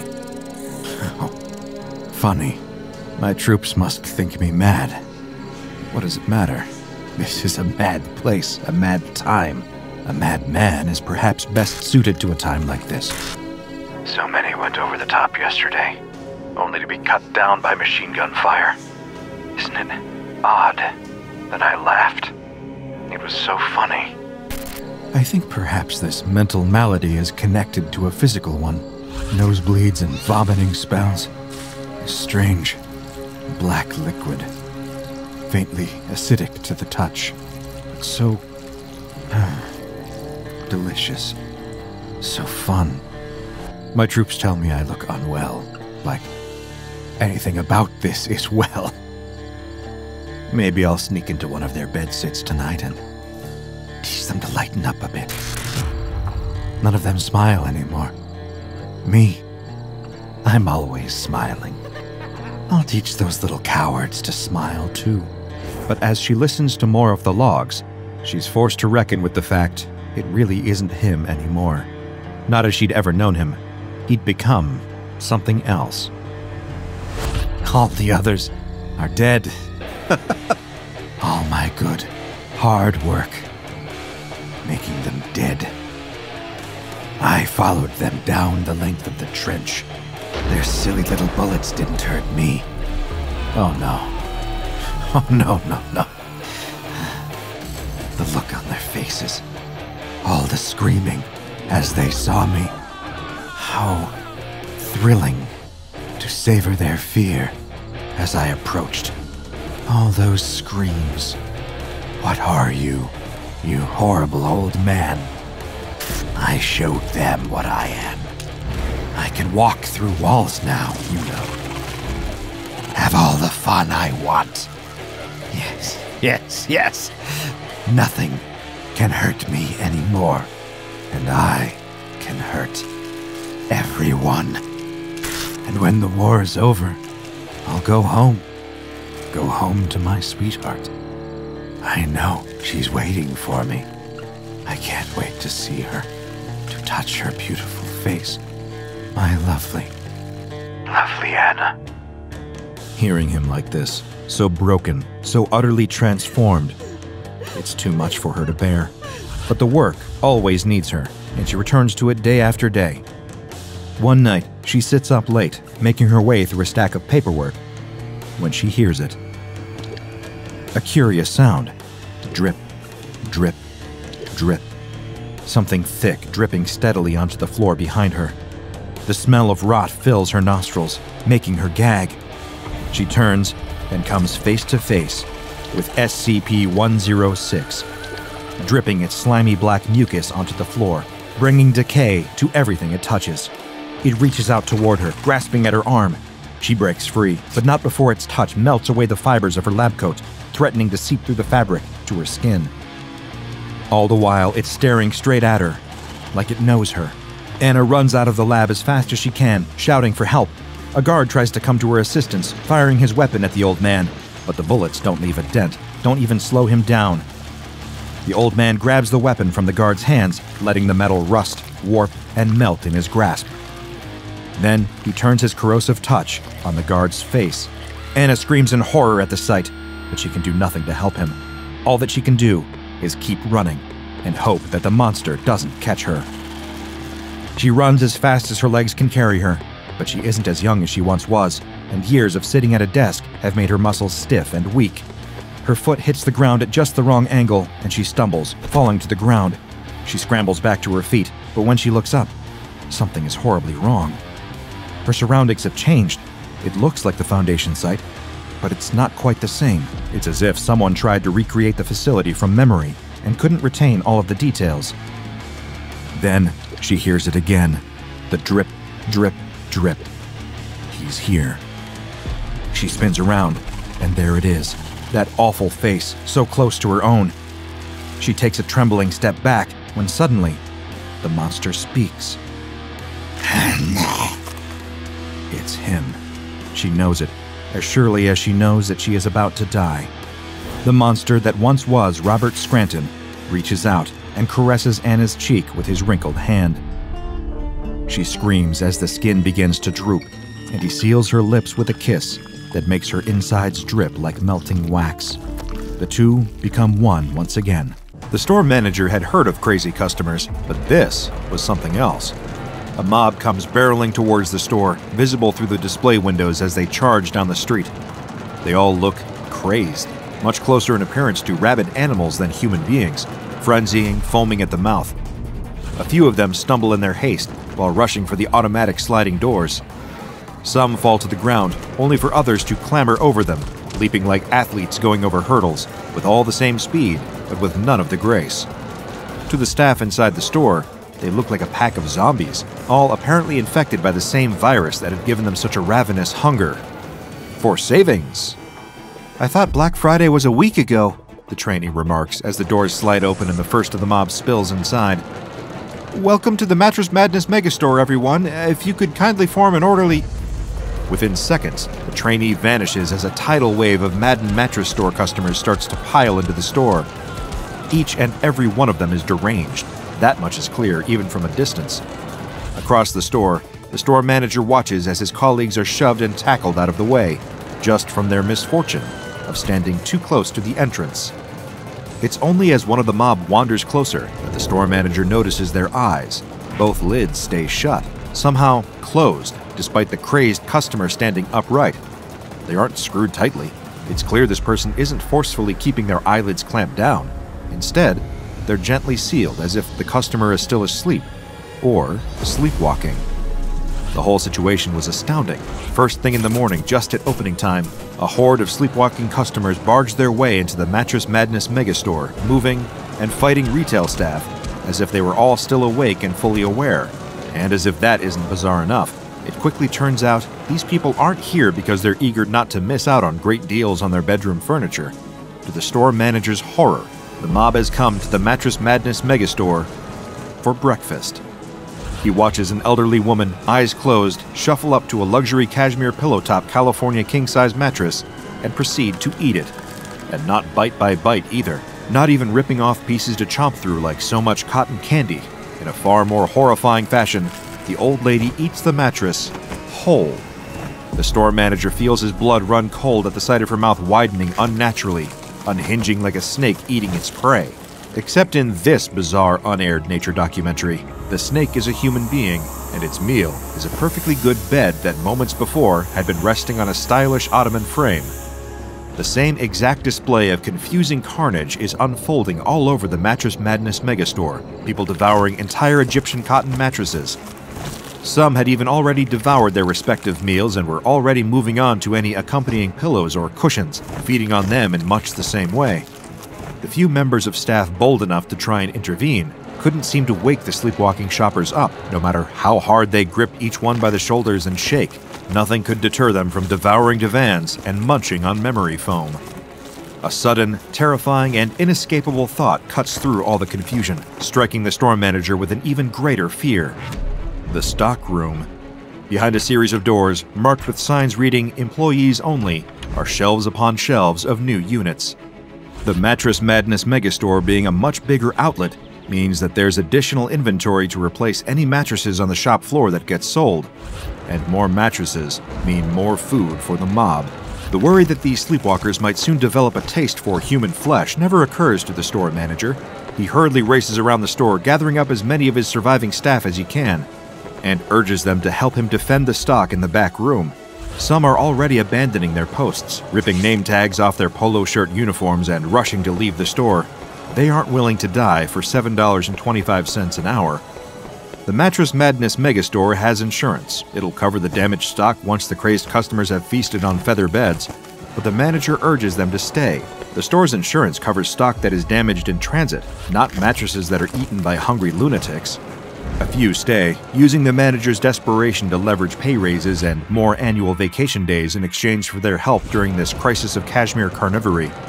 With his resistance force gathered, the store manager commands the remaining employees to charge for the door at the back of the store, but some of the nearby mattress eaters overhear in their sleepwalking state. The staff freeze, uncertain whether to bolt for the stockroom and risk being chased by the hungry customers. They need a distraction, a sacrificial lamb to grab the horde's attention. And with a solemn expression, the store manager realizes what he must do. This isn't a fight he'll make it out of alive. He leaps up onto a twin innerspring and calls out to the crazed customers. "Attention everyone," he bellows.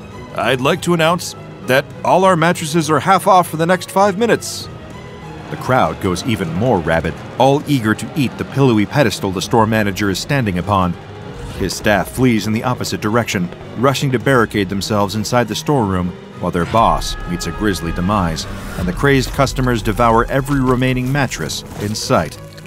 But what on earth could have possibly caused such a scene to unfold? What was the inciting incident for this unprecedented act of mass matricide, the divan destruction, and combination carnage? All it took was one seemingly innocuous image, an unassuming online post, to stir over 7,000 people into a featherbed feeding frenzy. It's December the 3rd, 2020, almost an entire day before the deranged events that would soon unfold at the Mattress Madness megastore. And just like he does most days after college, the student is trawling various internet forums in search of things to laugh at.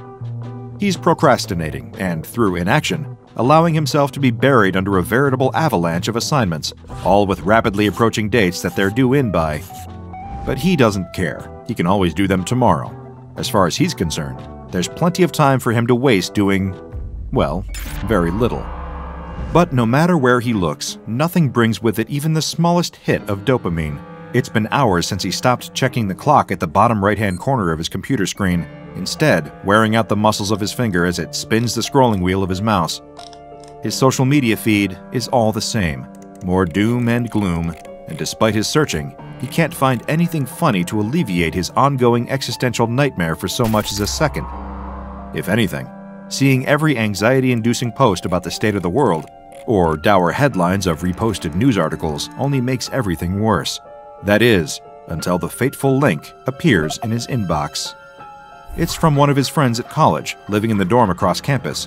The pair of them constantly swapped links and exchanged memes over direct messages, sometimes while sitting in the middle of important lectures. So the student quickly opens up the latest message from his friend, pleased to have something to relieve the monotony instilled by the prior several hours worth of mindless scrolling. Sure enough, his friend's message sits waiting to be read in his inbox. It's just a single blue hyperlink with no additional context offered, nothing to indicate what the link is or what website it leads to, or even why the student's friend bothered to send it. They're long past the need to provide context for the memes they send each other. The link redirects to a familiar corner of the internet to the student, the deep-fried meme subreddit. Just seeing that written in the hyperlink is enough to spur an enthusiastic click. It's like going home, back to somewhere warm and welcoming, where everybody knows your name, and they're always glad you came, and where the student knows he's bound to find something to entertain himself. A deep-fried meme is usually a heavily edited image with a number of different filters added to it. Its contrast is boosted, the picture is oversaturated and distorted, all to the point wherein the colors are unnatural, and the image appears as a grainy, washed-out mess of pixels. And they're one of the student's favorite subgenre of funny posts. Opening up the link sent by his friend, he finds one such deep-fried meme staring back at him. It depicts a man, long-haired and wearing dark clothes, presumably a fan of heavy metal music. In front of the metalhead is a table with a chessboard placed neatly atop it. The pieces on the board are distributed in such a way that places the metalhead in checkmate, and his opponent? Directly opposite him at the table is a glass bowl filled with water and a goldfish aimlessly swimming around. And to top off this Louvre-worthy masterpiece is text, seemingly cut and paste from various different places, judging by the alternating fonts and styles. The words have been placed into a sentence that reads, "Tell me your secrets, fish." And the student explodes with laughter, as if answering his prayers for some humorous entertainment to avoid working on his college assignments. His friend had appeared out of the blue and delivered a perfect deep-fried meme. But that momentary boost in serotonin levels quickly subsides, and the student knows how these exchanges work. This has to be reciprocal, a mutual trading of memes, like for like, akin to swapping trading cards in the playground at a younger age. And so he searches the subreddit for a token worthy of returning to his friend. He clicks on a search filter, sorting the results from the top posts of all time to the most recent posts of the day. These were fresh, hot off the presses, or out of the deep fryer in this case. And the newer they were, the lower the chances that his friend had already seen them. Scrolling through, the student is met with a few underwhelming attempts that weren't worthy of the prestige expected by the deep-fried meme subreddit. They'd be better suited for posting on r/cringe. But then, it appears, the perfect, deep-fried, crispy golden brown, cooked to perfection picture to send back to his friend. The distorted image is a photograph of a bed, specifically a king-size mattress, on what looks like a polished wooden bed frame, although it's not easy to tell thanks to just how grainy the picture has been made. Whoever edited this meme knew what they were doing, and has nailed the absurdist, bizarre humor that the student and his friend thrive on. A label over the mattress simply reads, "King size," and the meme is captioned in a classic top text, bottom text format with the phrase, "A feast fit for a king." And the pièce de résistance, the crowning touch that makes this meme worthy of the student's lofty standards, is the title given to it by the original poster. It sums up the meme perfectly, succinctly in 3 words: "Eat your mattress." The student erupts into uncontrollable fits of laughter, so much so that tears start to stream down his face. His stomach almost feels like it might explode at just how fine he thinks the post he's found is. Through giggles that hit like the aftershock of an earthquake, he copies the link to the Eat Your Mattress meme into a message and hits send to share the hilarity with his friend. Little does he know, he's just condemned his friend to the same fate that now awaits him. As soon as he falls asleep, it'll happen. And the student and his friend aren't the only ones either. The post spreads, either sent directly from one person to another or seen by those just browsing the Deep Fried Memes subreddit and happening across the Eat Your Mattress photo. Not all of them find it funny. They don't have to. They aren't even required to share it, to pass it on to someone else and help the post spread like wildfire. They've looked at it, and that's enough. Come the next day, an estimated 7,000 people across the world have seen the same meme, and it affects them all in the exact same way, becoming a directive, a command planted in their subconscious, one that they will act on without even realizing. It's been only a few hours since all the carnage erupted at the Mattress Madness megastore, but by now, the SCP Foundation has swept in and taken control of the scene. A cordoned section of multiple blocks, under the cover story of a dangerous gas leak. It's enough to keep civilians and prying eyes away without asking too many questions. But as for the Foundation personnel themselves, they've got plenty of unanswered questions of their own. 2 members of the cleanup team are reviewing the store's security footage, baffled by the sights of the chaos that unfolded there earlier that same morning. On the screen, frenzied customers are eating entire mattresses, stretching their mouths wide open and swallowing them whole. They watch as the store manager appears to make an attempt at a noble sacrifice to distract the horde of ravenous customers so his employees can rush towards the storeroom. But the manager is fine. Once the horde has eaten all the mattresses out on the store's main floor, they start trying to break into the stockroom out back, where the other employees have used layers upon layers of cellophane-wrapped mattresses to barricade the door. By the time the Foundation arrives, the customers have already forced their way into the stockroom and have devoured around half the mattresses, while exhausted employees try to wake them from their sleepwalking state. The Foundation sees to it that everyone affected is rapidly administered with memory-wiping amnestics to forget all about the ordeal. Their next job is to try and track down the source of whatever caused this unprecedented outbreak of mattress eating. But being experts in all things anomalous, it doesn't take the Foundation long to start pursuing possible explanations. Having already confirmed this wasn't a viral anomaly, their next course of action is to investigate possible mimetic causes, and sure enough, a common factor quickly presents itself. The mob that attacked the Mattress Madness megastore, along with subjects who have engaged in similar acts of mattress eating across the world, all have one thing in common. Each one has been exposed to the Eat Your Mattress post on the Deep Fried Memes subreddit. It takes some deduction on the Foundation's part to figure out the cause. After all, the meme in question is similar to a number of others posted in the same subreddit. As a result, the Foundation's online detection software, or web crawlers, initially fail to flag the mattress meme as an anomalous image. Once they do, it is designated as SCP-567. But with a cause established, the pieces start to fit together. The Foundation's researchers soon realize what the image does. Another reason it was initially missed is that its effects only occur once the subject that has seen it falls asleep. The student is one such subject who lived through this. He dozes off in his gaming chair well past the middle of the night, hours after he's first seen SCP-5126. While sound asleep, without waking up once, he starts to seek out his mattress, laying unoccupied on his bed on the other side of his cramped dorm room. He and all the others who have seen SCP-5126 then consume their mattresses, including in many cases their pillows, any cushions, and even plush toys. Their bodies stretch unnaturally to accommodate the meal, only to return to normal once they have done the deed. Having returned to normal, the student and the others like him remain unaware they've just eaten a mattress. But the Foundation is left puzzled. There's still one question that hasn't been answered. Their examination of the several hundred customers at the Mattress Madness megastore revealed that the consumed mattresses aren't digested like food ordinarily is. They vanish without a trace. So this naturally begs the question, where are all these eaten mattresses going? Well, the Foundation quickly comes up with an experiment to find out. They place tracking devices inside of the cell of a member of D-Class personnel and expose him to SCP-5126. Sure enough, the meme takes effect, and once asleep, he eats his mattress. The experiment is going exactly as the Foundation planned. Now they can follow the signal from the tracking devices to pinpoint the destination that all the consumed mattresses are disappearing to. And after several sweeps of the Earth's surface, their satellites discover a ping coming from a remote location in the state of Montana. MTF Sigma-16 suit up, ready to head out to the location. This mobile task force operates under the codename Slumber Party, and it's up to them to investigate. They come across a large structure. It looks a lot like a medieval castle, but it has been built out of mattresses and large cushions. It's the ultimate pillow fort. It even has pillars and all the fortifications you'd expect from a real historical castle, all made out of even more pillows. The Slumber Party team enters the fort and quickly discovers that the structure is able to anomalously reconstruct itself. Sigma-3 kicks over a stack of pillows and plush toys arranged to resemble a statue and watches as it reforms after collapsing. The team ventures deeper into the pillow fort and is quickly met with humanoid entities that are also made out of pillows.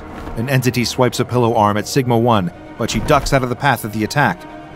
Drawing her firearm, she fires, causing a plume of feathers to spray out of the pillow person. The entity is unfazed, and several additional shots do nothing. Even a taser is ineffective. The pillow entities are exhibiting extreme resistance to damage, but Sigma-2 has an idea. She grabs a pillow from one of the walls and uses it to bash the entity attacking her teammate Sigma-1. The pillow person collapses into a pile on the floor, inanimate, and just like that, the mobile task force has a way to fight back. They all grab pillows and make quick work of their attackers before they move on to explore the rest of the castle. Then they encounter the king. There is a man sitting atop a large stack of cushions, wearing a nightcap and pajamas, eating feathers from an expensive brand of pillow. Scattered around him are empty pillowcases. Trying to ignore the smell, the Slumber Party team attempts to interrogate him. He claims to be the king of cushion, obsessed with pillows since a young age. Their smell, taste, and texture inspire him to create a kingdom of plush, his masterpiece of mattresses. It doesn't take very long for the Foundation operatives to realize that this man is insane. They question him about how SCP-5126, the Eat Your Mattress meme, works. How is it able to make people consume entire mattresses and send them to the king's cushiony castle? And why? Well, the king explains that buying mattresses is expensive, so in order to build his castle, he's outsourced the gathering of building materials. As he sees it, he is offering people affected by the meme a delicious meal in exchange for their beds, spreading the world of pillows so he can gather resources for his kingdom. Suddenly, he challenges the Slumber Party team to a pillow fight for having tracked him down. The king of cushion takes up a pillow in one hand and charges towards the mobile task force, armed and ready to do battle with them all. He is quickly incapacitated by Sigma-1's taser and drops to the floor defeated. Now designated SCP-5126-A, the King of Cushion is transported back to the SCP Foundation for analysis and containment. Their testing reveals he possesses no anomalous properties whatsoever, and the King actually requires his stomach to be pumped thanks to the copious amounts of pillow feathers he's been eating. The Foundation gets to work dismantling his pillow fort and moving all the components into storage. And as for the Eat Your Mattress meme itself, the Foundation's web crawlers are keeping an eye out for any other posts of the anomalous image. And don't worry, if you find yourself giggling at a funny deep-fried image that jokingly implies you should eat your mattress, the Foundation will ensure you don't remember it happening, and they'll even throw in a replacement for your swallowed mattress at no added cost. Now that's a bargain. If he breathes, the bear will see him. Lying flat on his stomach, the boy has no choice but to watch as the hulking brute eats his father before his very eyes. Lying in the thicket just a few trees away, the boy knows that any small movement he makes could prove fatal. A bear this large, hunting for its hibernation, will have no issue chasing him down in a split second and doing exactly what it did to his father, to him. The boy is utterly powerless. All he can do is stay deathly still and watch. They'd found the tracks too late. On the way back to camp, they'd been following the wooded cliff that lines the ocean's edge. Bows and salmon slung over their shoulders, they'd been so proud of their catch and the prospect of bringing it back to the tribe that they hadn't kept their wits about them. By the time they'd seen the enormous prints in the dirt, the sound of lumbering footsteps were already echoing through the trees behind them. The boy's bow is too far out of reach. He dropped it when his father pushed him into the thicket. He's got the knife hanging at his side, but he doubts it's long enough to even get through the bear's fatty hide. In contrast, the only thing protecting him from its bite is the leather hide slung across his shoulders and a woven garment from the tribe's elders. One slash of the bear's claw, and he'd be. A breeze ruffles his hair. The boy's eyes widen in horror. That wind hadn't come from in front of him, but from behind, blowing his scent, his fear, directly towards the bear's nostrils. The boy plants his muddy palms into the dirt, staring at the animal. Its nostril twitches, then twitches again. It half turns its head, sniffing the air. Maybe it won't bother with him. The bear's turning back to its meal already. The boy lets out a sigh of relief, and a twig snaps. The bear snarls and whips its head around. For a second, the two of them lock eyes, predator and prey. Then the boy takes off running. Fast as he can, he leaps through the undergrowth, ferns and nettles whipping at his shins. He fumbles the knife out of its sheath and slings the water skin off his shoulder, throwing it wildly behind him. He doesn't know if he hit the bear. He doesn't have time to turn around and see. It's going to be on him in an instant. Up ahead, he sees sunlight streaming through the thick trees, the cliff edge. If he can just get to that, maybe he can climb down and... No, there's no time. Besides, bears are better climbers, better swimmers, better runners. All the boy can hope for is that he's a better jumper. Him and the boys from the tribe have leapt off plenty of cliffs along the shore, but never these ones. There are too many rocks, too many shallows. But the thundering of 4 enormous paws behind him is looming larger and larger. He can almost feel the bear's hot breath on the back of his neck. There's nothing for it. Here goes. The trees clear, the sun blasts his skin, a claw slashes at his back, and the boy launches himself into the air. The wind carries him. The weightlessness of wheeling his arms and legs through the empty sky is almost enough to make him laugh with joy, until the boy looks down.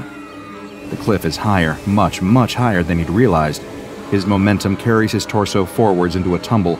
He's not going to land straight, and he can see jagged rocks everywhere beneath him.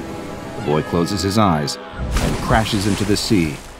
All of the air is slammed out of his lungs. His knee hits something hard and sharp in the water. A swell throws him away from the shore and pulls him deep. Without air in his chest, he can't float. Kicking hard as he can, the boy swims upwards, eyes still screwed shut. His face bashes into a sandy rock. No, that's not upwards. Which way is it? Which way should he swim? The ocean current rolls him over and over. Darkness fills his mind. But his feet find a hard surface, and he pushes against it, launching himself through the water, kicking as hard as he can. The darkness fades. Light. The boy's head breaches the water, and he splutters for air, rubbing the water out of his eyes. He looks around wildly. The sea has carried him away from the cliff and out into open water.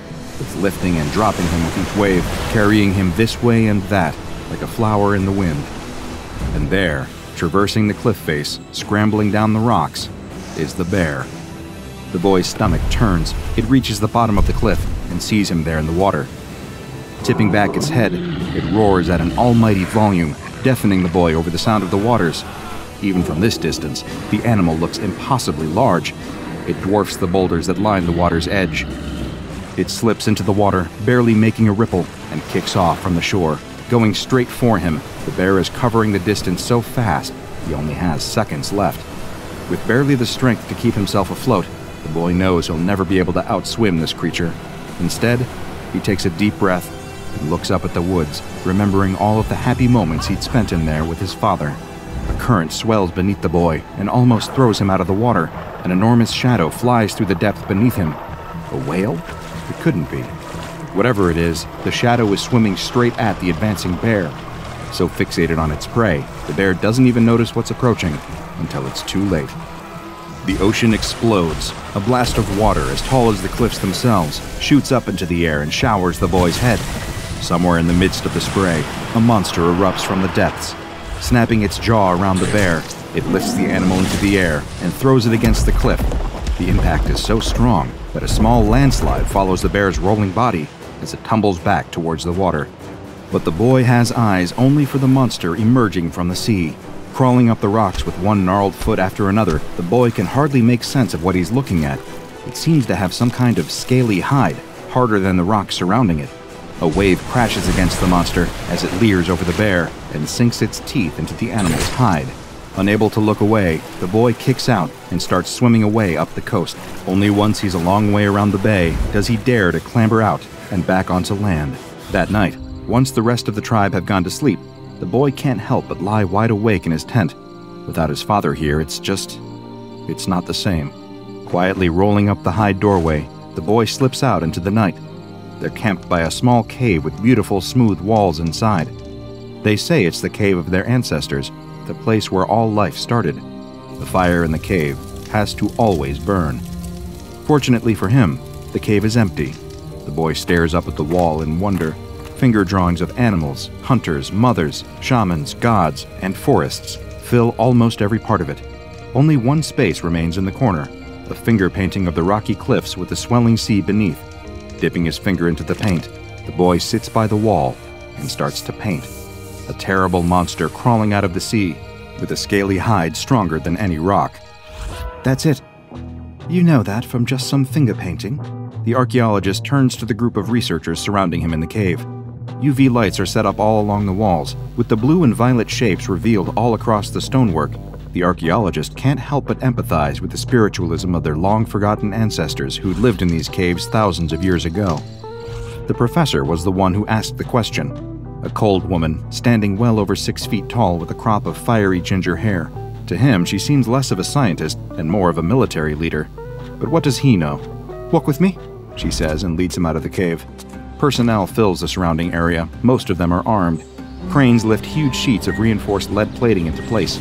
Several mysterious vats line the edge of the forest, each adorned with more warning and hazard signs than you'd see in a nuclear power station. The two of them have to pause for a moment as 3 tanks roll past them. The archaeologist breaks the silence. "You know the reason I started all my research in the first place? Did I ever tell you that story? Every early civilization in the world, whether it's ancient China, Mesopotamia, South America, Northern Europe, all these cultures, you take a look at their mythology and what do you find?" The professor ignores him, instead choosing to bark orders at a group of agents talking over coffee. They all immediately dump their drinks and get back to work. What one thing do they all talk about, even though it never existed? Dragons. All these disparate people with no contact with one another, all of them still draw pictures of dragons. The professor stops walking at the edge of the cliff. The pair of them stand there, surveying the vast ocean stretching out in front of them, as researchers, agents, and workers rush around behind them. After a long pause, the professor asks him to proceed. In ancient Hebrew texts, when they talk about God creating the world in 7 days, what happens on day 5? The professor flicks the hair out of her eyes and replies curtly, "God created fish in the sea and birds in the sky." Well, not exactly. Look at the original Hebrew. He created all of the fish that teem in the sea, sure, but he also created Leviathan, serpent-like monster from the depths, as old as the world itself. You think that's what we're dealing with? Maybe. Or something worse. By nightfall, preparations are operational. Enormous floodlights switch on, one after another, illuminating an enormous steel box with an open lid at the top, surrounded by armed agents, huge net launchers, and several tanks. It all seems a bit excessive as far as the archaeologist is concerned. He isn't officially still supposed to be here, but in all the scramble for the Foundation to get the capture site ready, no one noticed that he had stuck around. From the viewing platform several hundred meters away, he has to watch it all unfold through a pair of binoculars. Out above the water, suspended from one of the cranes, is an elephant carcass. The professor told him that the Foundation had even marinated it for extra flavor. He had only been recruited into this project a couple of months ago, but from what he could tell, it's been an ongoing priority for the Foundation for several years now. The scale of the operation of just setting up at this site is already mind-boggling, but they've been chasing up leads like this for years now. Arriving at scenes, they suspect this creature has been sighted in the past and setting up traps for it. He was only brought in out of desperation. The Foundation had exhausted all recent hunting grounds and was trying to cast the net even wider. He'd just been quietly working on his university research paper about ancient reptile drawings when the agents had let themselves into his office. But staring through his binoculars now, the archaeologist knows there's no chance of this operation actually working. They have floodlights, for crying out loud. No intelligent predator would come anywhere near that elephant carcass. Movement. Not in the waters or any of the lit-up areas. No, there's something in the forest line, just behind a group of researchers. He reaches instinctively for his walkie-talkie, then stops himself. How many times had he got jittery before and reported something preemptively? The agents already don't take him seriously as it is. He can't be jumping at shadows. But there it is again, a shape moving fast through the trees. He scans the binoculars this way and that, trying to find it. Just a group of researchers there, some agents there, supply crates, researchers, agents. Wait, weren't there more of them a second ago? He looks closer. Someone's gone missing. He clicks on the radio. South Lookout Team, report in. Nothing. South Lookout Team? A sickening feeling settles in his stomach. With all those bright lights everywhere, they're casting a lot of dark shadows. He has to do something fast. Running down from the lookout point, the archaeologist takes off running through the trees to the site. He holds his radio up to his mouth as he goes, trying to get anyone to respond. But it's hopeless. The thicket cracks and crunches under his feet as he tries to make his way through the dark woods, ignoring the feeling that crawls up his neck of being watched. A boulder blocks his way. The archaeologist grabs onto it with both hands and hauls himself on top of it, stopping for a moment to catch his breath. From up here, he can see the floodlit capture site. The tanks and cranes still sit rumbling, ready to go at a moment's notice, but he can't see any ground crew anymore. He switches the radio to the open channel and calls out for anyone to respond. The professor's voice crackles back at him. What are you still doing here? This is a highly dangerous operation that you don't have clearance for. He yells at her to cancel it. They need to evacuate the site immediately. It's compromised. She laughs derisively and cuts off the channel. No, she has to believe him. People are dying, and more of them will if she doesn't... The archaeologist whispers to himself in the darkness. It's no monster. It's just an innocent creature. You're playing with a power you don't understand. It's strange. For a moment, he swears he almost hears a voice whispering something back to him in the woods. But when he looks around, he's all on his own. He has to keep moving. The creature could be anywhere. Hopping off the jagged boulder, the archaeologist takes off running through the forest once more, looking over his shoulder every few steps. The light must be playing tricks on him. In the darkness, he can't see the boulder he was standing on a moment ago anywhere. He bursts out of the tree line and into the clearing right next to the steel box. A ramp leads up to the top of it, with a large trap door suspended over the open lid. Well, if he wants to be seen and heard, that's where he needs to go. The archaeologist runs up the ramp and waves his hands wildly in the air. The tanks all turn their turrets to aim at him. The crane holding the enormous steel lid for the enclosure looms menacingly above his head. And there, marching out onto the field, looking absolutely furious, is the professor. Her red hair looks more like a ball of flames right now. "We need to evacuate the site now! It's here!" She snarls and marches up the ramp to meet him, jabbing a finger in the archaeologist's face. He suddenly realizes how much taller she is. "You are not jeopardizing our one chance of catching this thing. Get out of the way, or I will have you detained. Besides, what evidence do you have?" But the archaeologist isn't looking at her. Instead, his eyes stare in horror at the elephant carcass suspended behind her. There was a huge, reptilian bite mark taken out of it. A testing bite, like the ones given by sharks. She turns to follow his gaze, and all of her rage is washed away in a sickening delight.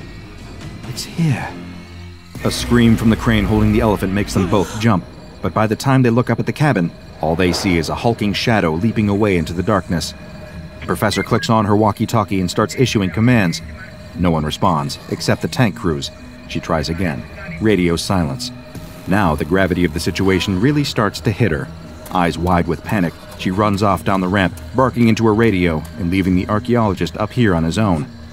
Suddenly, under all of these lights, he feels very exposed. It could be anywhere in the shadows. Footsteps, heavy, planted footsteps tremor through the ground, and out of the woods walks the creature. Several meters long, fat from all of its hunting, the beast that would soon be known as SCP-682 slinks into view. It looks up at him, standing there on the trapdoor over a metal box, and looks like it's almost ready to laugh at how easy this will be. Boom! The tank blast hits the creature square in the torso, knocking it sideways. Boom! Boom! Boom! The three tanks open fire one after the other, laying round after round into the colossal reptile, kicking more and more dust into the air. Before long, there's a crater in the ground so large that it looks almost like an asteroid hit it. Smoke and dust fill the air. The archaeologist's eyes fill with tears. That majestic creature, roaming the earth long before mankind ever did, exterminated just like that. Cowards. That's what people really are. Cowards. But as the dust clears, a groaning sound echoes around the clearing. The archaeologist shields his eyes and peers into the crater as best he can, but there's nothing there. Boom! He wheels around and almost falls backwards in shock. The SCP has snuck through the haze and leapt onto one of the tanks. It bites and tears at the armored bodywork, doing all it can to destroy it. In a panic, two of the tanks point toward one another and fire, destroying themselves in the process. The creature rounds on the remaining tank and bites down hard on the barrel. The tank fires, the round going straight down the monster's throat and exploding inside its gut. The backdraft from the blast shoots back through the tank, and a puff of smoke trails out of the hatch at the top. And suddenly, once again, the clearing is quiet. Turning back to the archaeologist, SCP-682 slinks towards him, smoke still curling up out of his leering teeth. With heavy, thunking steps, it climbs the ramp towards him, stopping just short of the trap door. The two of them stare each other in the eye, predator and prey. Neither move for a moment. Then it opens its mouth. The archaeologist closes his eyes. Do you know that you disgusting creatures deserve this? He opens them. Did the monster just speak? What do they hope to accomplish by attacking me? He gulps hard. That whisper he heard in the woods, the rock he'd been standing on. They're scientists. Scientists always try to learn more things, understand the world better. We think you can't be killed, so they're testing their hypothesis. The creature growls. The stench of rotten flesh fills the archaeologist's nose. It takes a step towards him, then another. The archaeologist runs. He'll leap off the other end of the platform. It's a big jump, but he could make it. The predator's breath is on the back of his neck. He jumps just as the trapdoor gives way. With an enormous thud, the SCP falls into the steel enclosure. Before it has a chance to move, the crane unhitches the steel lid, and it crashes down into place, sealing the monster inside. The archaeologist lands in the dirt and rolls onto his back to see the professor, wild-eyed and cheering, up in the crane's cabin. He lies there on his back, panting and staring up at the stars. Clunking sound echoes through the clearing, and the gurgle of a liquid flowing through pipes. He sits up, adrenaline still pumping through him. The professor has plugged a pipe into the metal enclosure and is running gallons and gallons of liquid into it. He follows the tube with his eyes, all the way to the enormous hazardous vats on the edge of the clearing. Hydrochloric acid. His eyes widen in horror. The professor laughs at him. Come on, cheer up. We're just scientists, that's what you said. Just testing a hypothesis. The group of children on their bikes stare intently at the large, abandoned house. Rumors have been circulating all school year about a monster that lives inside. One child tells the others about the kid from a couple towns over who went inside and never came back out, and it's easy to believe that something evil could be lurking inside the run-down home with its peeling paint and many broken windows. The children begin teasing each other, daring one another to go in and see the monster for themselves. No one seems especially eager to volunteer, though, as they all egg each other on. As the group of children joke about who should be forced to go inside, another comes riding up behind them, struggling to catch his breath. "You left me behind again," he complains. Clearly, this is not the first time that this smallest child of the group has been made to try and keep up with his bigger and faster friends. The bigger kids all turn to look at him. They don't need to discuss it any further. The answer to who must go inside has already been decided. The smaller child tries to protest, but ultimately, what decision does he have but to go inside? He can't let everyone else think that he's a chicken. He's got to prove once and for all that he's just as tough as any of them. Without another word, he lets his bike fall into the dirt and makes his way towards the big, creepy house. The door pushes open without any resistance, and the boy looks into the dark house. The boy steps inside, and the floorboards creak loudly under his feet. The inside looks much like the outside, old, worn, and abandoned. But then, he hears something, a scratching noise coming from above him. He turns to leave, but he can see all of his friends through the doorway, and they motion for him to keep going. The boy steels his nerves and turns back. He's going to show them just how brave he is. The boy starts up the stairs, each one groaning as he steps onto it. He reaches the top of the stairs to find a landing with more rooms, each full of dirt and debris. There's spray paint on many of the walls and lots of trash. It looks like teens may use this as a place to hang out. But there at the other side of the landing is one more room, and the door is shut. From outside, the group of children can see through the upper windows as the boy makes his way through the house. They're not laughing and teasing any longer. In fact, they're impressed by how bravely he is exploring the old home. Though none of them would admit it out loud, he's earning their respect. The boy reaches the shut door at the end of the hall and presses his ear to it. but he doesn't hear anything inside. He places his hand on the doorknob and slowly opens it. The boy screams and falls backwards as the cat that was hiding inside panics and jumps through one of the open windows. The boy can't help but laugh. Of course it was just a... The boy screams again as the floor gives way beneath him, and he crashes down onto the first floor in a pile of debris. He's stunned by the fall before starting to scream again as that floor gives way too. His yelling is silenced by the air being knocked out of him as he hits the basement floor. He's covered in dust and pieces of 2 floors he fell through. He feels bruised and sore, but he can wiggle his fingers and toes. He's not paralyzed, and it doesn't even feel like he's broken a bone. Maybe he's okay.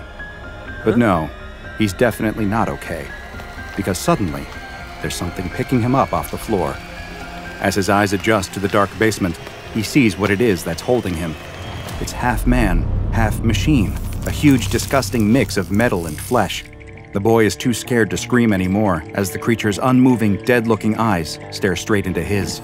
Its face looks as though the skin has been stretched across a human metallic skull. The boy can only watch as the monster raises its sharp, metallic fingers and brushes the dirt out of the boy's hair. The boy starts to whimper, but whatever this thing is, it doesn't seem to want to hurt him. A tinny, robotic voice coming from a small device on the creature's face suddenly breaks the silence. Al anta ala mayuram.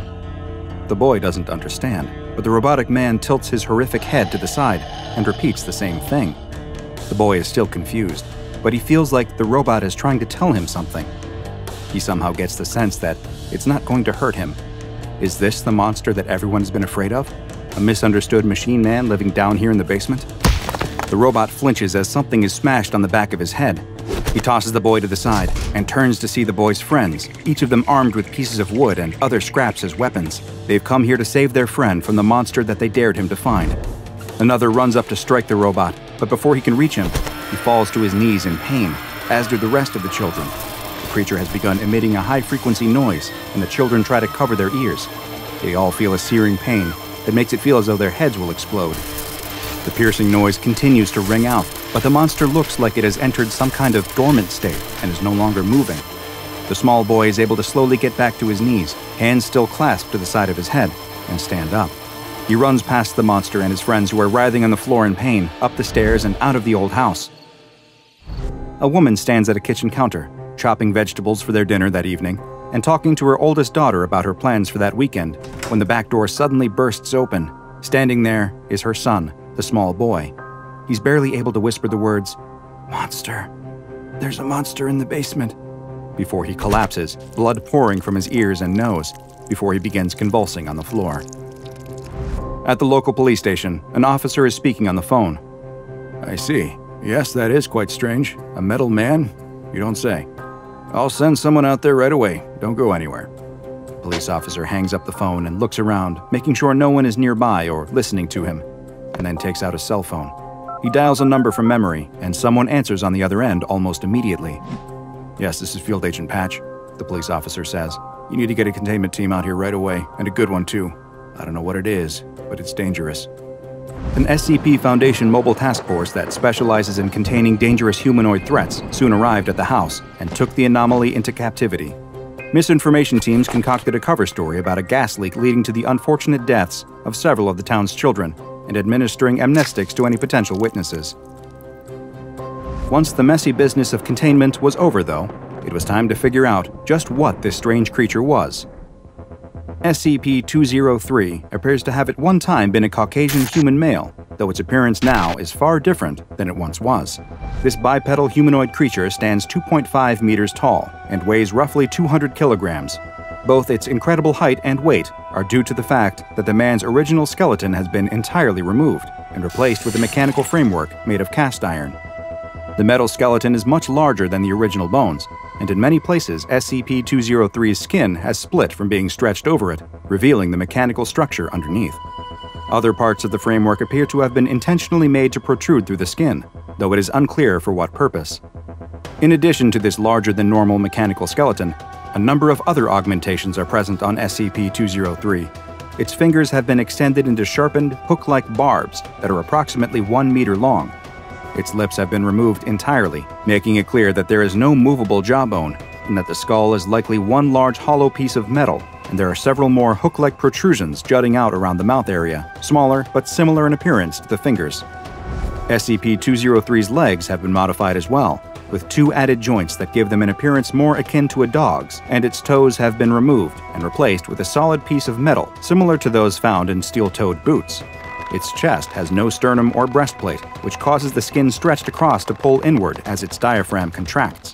Its ears have also been removed, though it still seems to possess hearing that is far beyond that of an average human.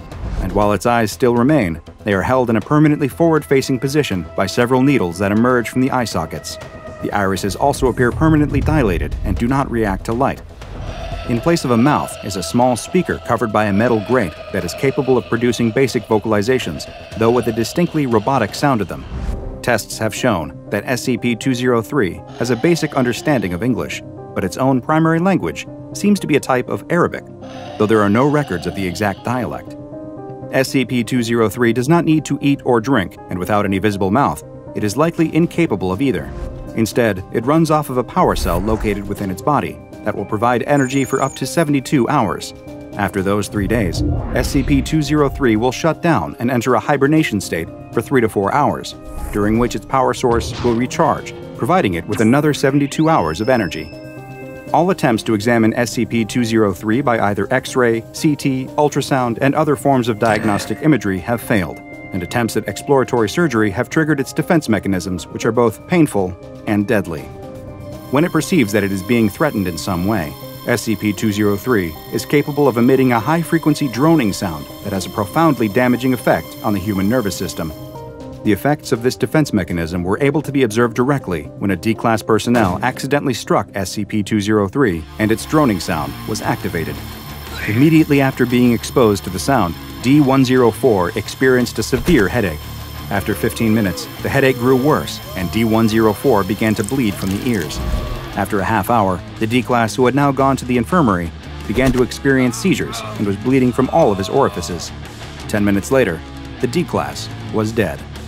Another test was performed, and the results were nearly identical, with symptoms progressing at roughly the same rate. However, this time, rather than move the D-Class to the infirmary, it was kept in the cell with SCP-203. After 40 minutes, the D-Class was dead, and a few minutes later, 203 finally ceased its droning sound. SCP-203 then approached the body of the deceased D-Class and began to use its own augmentations to start removing the skeleton of the D-Class. While SCP-203 was stopped before it could complete its task, it now appears that the droning sound it produces is a defense mechanism, but may also be a part of the process by which it creates new instances of SCP-203. In interviews with SCP-203, it claims to have no memories of its life prior to its augmentation. It says that it now exists in a near-constant state of pain and confusion, and that the times when its battery is expended and it enters a rest state are its only escape from the pain of its existence. It also claims that it has no memory of what happens once its defense mechanism is activated, nor does it remember what it did to the body of the D-Class that was left in its cell. However, it is unknown just how truthful SCP-203 is being. There has been no way to verify anything that SCP-203 tells researchers, and for the time being, its statements are to be regarded by Foundation staff as an attempt to elicit sympathy or otherwise manipulate them emotionally. It's made several requests for pain-killing medication and anesthetics, but so far, all of these requests have been denied. SCP-203 has been classified as Euclid, and it is kept in a specialized storage bunker at a research site. 2 D-Class personnel equipped with sound filtering equipment guard it at all times, and it is accompanied by an armed escort to any testing or research sessions.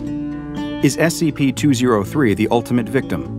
A normal human that was transformed against his will into a crude amalgamation of man and machine? Maybe there is something more to SCP-203, or rather, less. Is SCP-203 fooling all of us?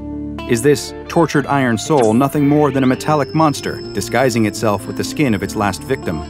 Perhaps with more research, we will one day know the answer. It's not every day that the SCP Foundation opens a brand new site and appoints a new site director, but today is one of those days. Work is about to begin at Site 41, and a respected senior researcher has been appointed director of the brand new site. He hasn't been told much about it yet, but he knows a few things for certain. Some sort of new, highly volatile anomaly was discovered, A site was constructed around it, and his many years of loyalty to the organization have finally been rewarded with a promotion. As he takes his morning shower, his mind races, turning over the possibilities that this new chapter might bring. Is he up to the potential challenges? Just how dangerous is this new anomaly? What could possibly necessitate the building of a brand new site just to contain it? Whatever it is, these years of securing, containing, and protecting have prepared him. He's seen bizarre creatures, cursed places, and objects that defy the laws of physics. Whatever awaits him in his new position, he can handle it. He rinses the shampoo from his hair, letting his jitters flow down the drain with it, and switches off the water. He climbs out of the shower and turns to the foggy mirror. He sweeps a palm across the glass and meets his reflection's eyes. His serious expression catches him off guard, and he can't help but let his mind wander back to someone else who looked at him that way, with those stony gray eyes, such a long time ago. He and his brother had never gotten along. Though they shared the same face, the same hair, and the same eyes, they couldn't have been more different. He was the screw-up, the one who couldn't focus in class and was always bumbling through life like a bull in a china shop. His brother was the golden boy, the star student who could do no wrong. As the boys got older, he tried to climb out of his brother's shadow and tried to live up to their parents' expectations, but anything he did, his brother could do better. He got into a great college, his brother got into Harvard. He got a job, his brother got a more impressive one. He got a Honda, his brother got a Mercedes. He fell in love with a girl, and his brother married her. It seemed like he would never stand on his own, never be anything but the lesser version of a perfect man, a nasty little homunculus who just happened to be wearing the graven image of something greater than himself. On the night of his brother's wedding, the festering resentment had finally come to the surface. He remembers the night in bits and pieces, a harsh word, a fifth drink, a broken champagne glass. His brother said something that went too far, cut too deep. Without thinking, he shoved him just a bit too hard. He watched his brother fall, watched his head hit the corner of the table, and then he was still. Silent. He thought about turning himself in, but then another thought crossed his mind. Why ruin two futures at once? His brother was gone. There was no coming back from that. Should he really spend the rest of his life in prison over a tragic mistake? It didn't seem fair. Instead, he planned. For once, he was grateful for the similarities between him and his brother, their handwriting, for instance. He forged a note to his brother's new bride, telling her that he couldn't take the pressures of his life anymore. He was leaving, fleeing to Europe to start a new life, with a new name, and leaving all of his old ties behind. Then he packed his brother's body, the one that looked so much like his own, into a suitcase. He drove out into the woods, to a place they had once gotten lost as children, and he buried it so deep no one would ever find it. He'd never forget how he felt that night, laboring away in the dark forest, face an unpleasant mess of snot and tears, the end of his shovel piercing the dirt again and again, until he'd made a big enough hole to consign the case that now held his own brother's mangled body. Every shovelful of dirt that he piled back on, hiding his sin, felt heavier than the last. What had he done? What the hell had he done? But by the time the grim deed was concluded, rationalizations had smoothed out the hard edges of his crime. There were a million reasons this was okay. This was justified. It was an accident, of course, that much was clear. But didn't his brother also have it coming, for flaunting his perfect life in his face for all these years? And who was the worthless chunk of dead meat now? The scales were balanced once more. No one would ever know what he did. No one but him, in those moments where he could see his brother in the mirror, reminding him of his greatest shame, no matter how hard he tried to forget. But that moment is long gone. He's back in the present now, grounding himself with a splash of cold water on his face. He shakes off the memories and dresses for the day. It's time to get to work. When he arrives at the facility, he's shocked by what he sees. It's a castle, grand and imposing, even if the years have not been particularly kind to it. The Foundation did not build this structure, though they've set up shop inside now.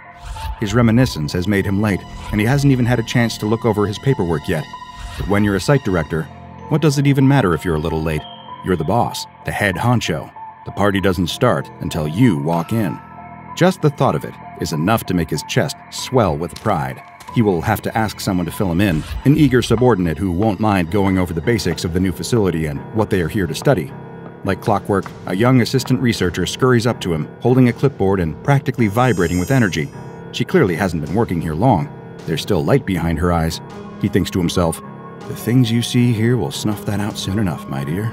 The assistant researcher leads him inside the castle, its guts ripped out and replaced with sleek modern technology. A stone staircase has been swapped out for a row of elevators, marble busts exchanged for security cameras and monitors. They enter one of the elevators, and the assistant presses the button for the lowest possible floor.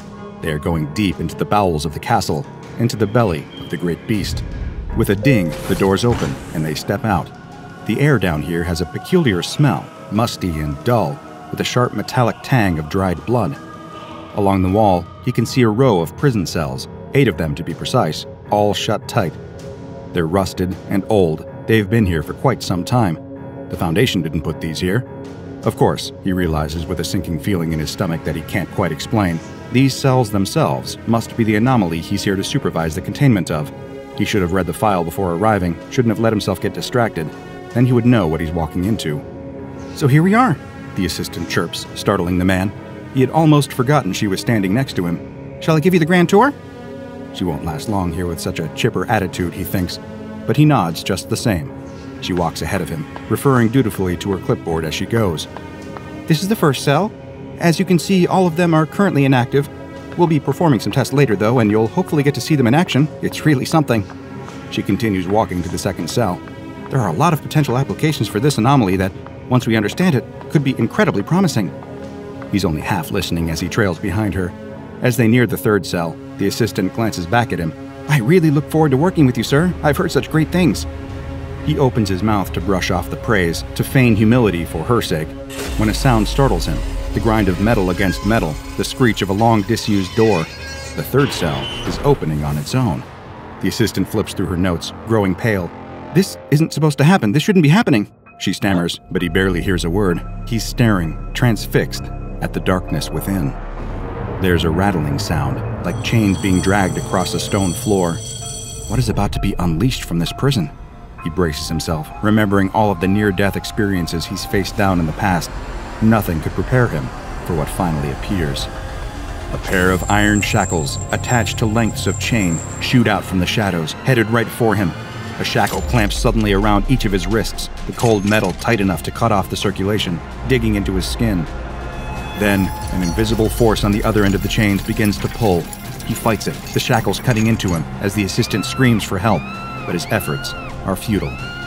Whatever wants to pull him closer, whatever is trying to lock him away, it's far stronger than he could ever be. The chains yank him inside the cell, and the door slides shut behind him with a crash. He thinks for just a moment that he can see his brother, laughing.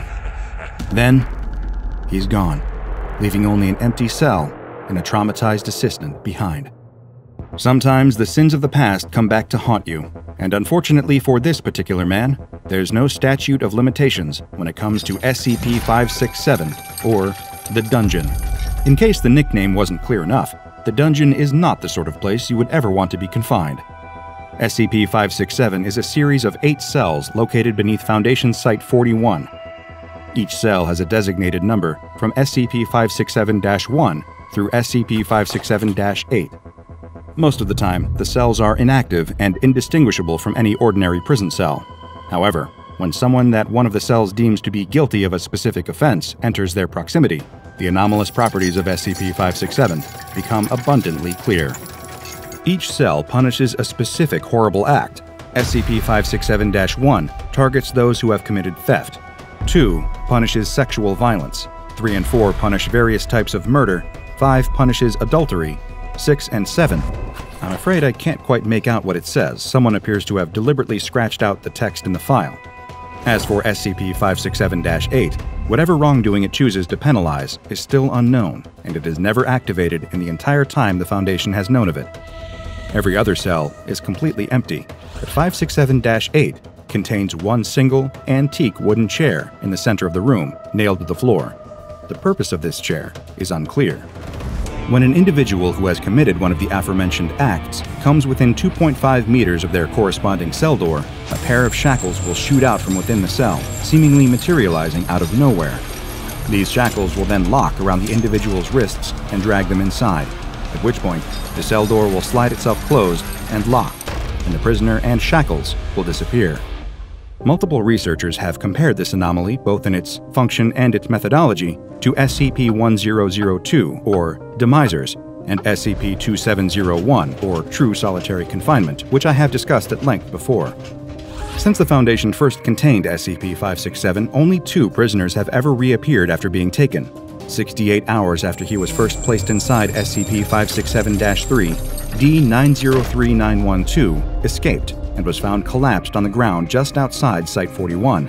He died only moments after reappearing, before any medical intervention could take place.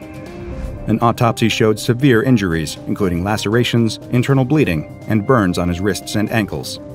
The second subject to ever return was D937122, who was found 157 months after being locked in SCP-567-6.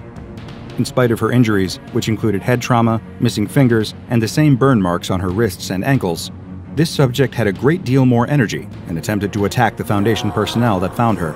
She was subdued by several guards, restrained, and interrogated by an unnamed agent. Thankfully, an audio log of the interview was included in the file, giving us a sense of what transpired. Please state your name. The agent began. D937122 did not respond. Please state your name. They repeated. Again, no response. The agent sighed heavily and changed tactics. Look, I'm very sorry, and I want to help you, but we can't give you medical attention unless you cooperate with us, so please state your name for the record.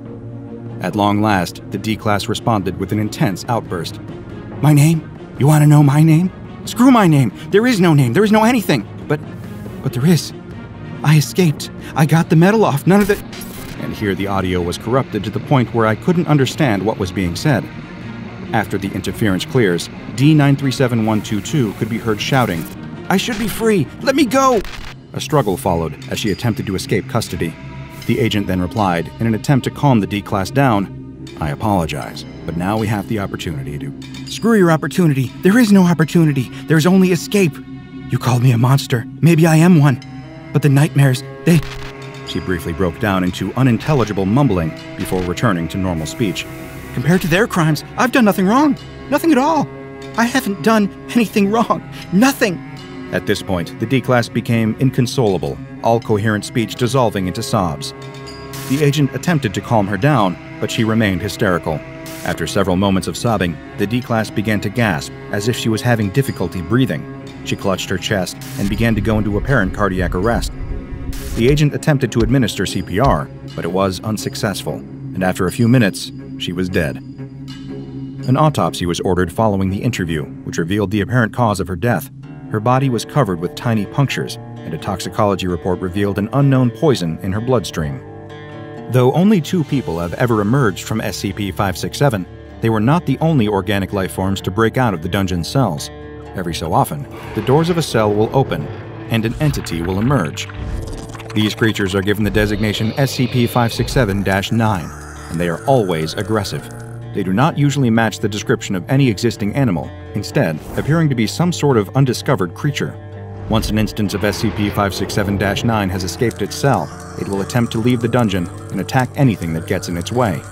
The first instance of SCP-567-9 observed by the Foundation was a 4-limbed creature approximately 2 meters in length. It walked on all 4s, but had human-like hands on its front limbs, complete with opposable thumbs and sophisticated enough mobility to operate machinery. It was highly intelligent and used this intellect to take out 14 Foundation operatives before it was contained. The details of SCP-567-9-2 have been stricken from any official documentation. The only thing I can surmise from the file is that 9 personnel were killed after it appeared, and one of the agents that helped contain it requested and received psychological counseling for what they experienced during the process. So whatever it was he encountered, it wasn't anything good. During a round of routine testing with SCP-567-4, while the cell door was open, an instance of SCP-567-9 appeared, attacking and killing the researcher leading the tests. The entity was not contained, but after 7 casualties, was lured back towards its original cell. At this point, the cell deployed its shackles, and the creature was pulled back inside. The most recent instance of SCP-567-9 emerged when the door to SCP-567-7 opened and closed spontaneously. This was spotted on the CCTV footage, but none of the security monitoring the video could see anything leaving the cell. 2 weeks later, an agent assigned to the dungeon was found dead in his home, still in bed. The circumstances of his death were virtually identical to those attributed to SCP-966, a nightmarish species of creature known as the Sleep Killer, which I've discussed here on the channel before. When the escaped entity was found in Site-41, it was found to resemble an instance of SCP-966, with only a few variations. It was successfully contained, and the on-site security cameras were upgraded to prepare for future anomalies like it. Though many specifics are missing from the file, including the exact appearances of the creature that emerged from the cells, I have deduced one thing. Wherever SCP-567 is transporting those it deems guilty, it is a prison for monsters of all species. Humans are not the only ones it wishes to hold accountable for their crimes. As I was reading about the dungeon and the various tests involving it, a rather morbid question came to mind. What would happen to a test subject guilty of more than one crime? Which cell would claim them? Well, fortunately for my curiosity, and unfortunately for him, one D-Class found out. D-834200 was used as a human test subject during initial studies of SCP-567. He was placed in front of SCP-567-6 and 7. Almost instantly, the cells rattled open, and the shackles shot out to grab him. His left wrist and ankle were ensnared by Cell 6, and his right were trapped by Cell 7. Then, he was pulled into both cells. Well, part of him was at least. How can I best explain his fate without causing too much distress? Have you ever held a wishbone in your hand at a family dinner while your sibling or cousin held the other side, and you both pulled until it broke? It was a bit like that. SCP Foundation Site-41 has been established in the abandoned castle that contains SCP-567 in order to prevent any civilians from coming across it. The entrance to the dungeon is kept sealed at all times, and the doors to each of the cells are monitored via CCTV. If any door is opened without authorization, Task Force Delta 9, also known as HAX, will be deployed to contain the resulting instance of SCP-567-9. If, for any reason, it cannot be contained, the task force is permitted to terminate. In order to prevent the unnecessary loss of any personnel, all applicants to join Task Force Delta 9 must have a clean criminal record, have never committed a crime at all, even at the behest of the Foundation, have a strong dedication to the law, and show loyalty to the social contract and the feelings of others. A robust moral compass is considered a vital qualification to work near SCP-567, lest they become simply one more victim added to its long list of tortured penitents. The Foundation has encountered many anomalies over the years that could pose a danger to the organization itself. SCP-567 is no exception. Untold numbers of Foundation operatives have committed terrible acts in the service of the greater good. They have lied, stolen, and even killed in order to protect and contain the secrets locked away in files and behind heavily guarded walls. A great deal of caution should be used when dealing with the dungeon, no matter how justified a person thinks their past sins might be. After all, there's no chance to plead your innocence, and the very prison that plans to hold you is also the judge, jury, and executioner. A hand clasps around your throat, cutting off your scream. You try to move, but the hands of the two people restraining you won't allow it. You're being dragged towards something monstrous and terrible in the corner, something hiding under a white sheet. You will die a painful death, and the ones dragging you towards it are your parents. As the dewy green of summer begins to fade, the grass drying, the air chilling, and the leaves turning shades of fire and gold, most children's thoughts turn to Halloween. Visions of fun-sized candy bars spilling out of plastic pumpkin buckets, of ill-fitting rubber masks that smell like the back of a party store, of candy apples and ringing doorbells, and terrifying their friends with scary stories. It's a magical time where anyone can be anything, and candy is free to anyone who asks the question, trick or treat. But as those children get older, Halloween begins to lose its magic. They age out of trick-or-treating and no longer find themselves amused by carving pumpkins or screaming at plastic skeletons in their neighbors' yards. They age out of the sense of wonder, and they find that their neighbors aren't as keen to give away candy to someone with a driver's license. But some children hold on to that love of Halloween into adulthood, transforming the childlike joy into an appreciation for parties, more mature scary stories with blood and guts aplenty, and yes, themed baked goods. You're never too old to enjoy a Rice Krispie treat shaped like a ghost. At least that's what the sorority girl planning the biggest Halloween party on campus at her small university believes. She has festooned the sorority house with fake cobwebs and ghosts made of hanging bits of gauze, with plastic spiders and zombies made of rubber. There are the classic plastic skeletons, the jack-o'-lanterns filled with battery-powered candles, no fire hazards here, and of course, a huge cauldron filled with punch and dry ice. Smoke billows over the sides of the cauldron as she stirs the garish but inviting lime green liquid inside. She has the lights rigged up to give the place an eerie red glow, and has the perfect playlist of Halloween music put together.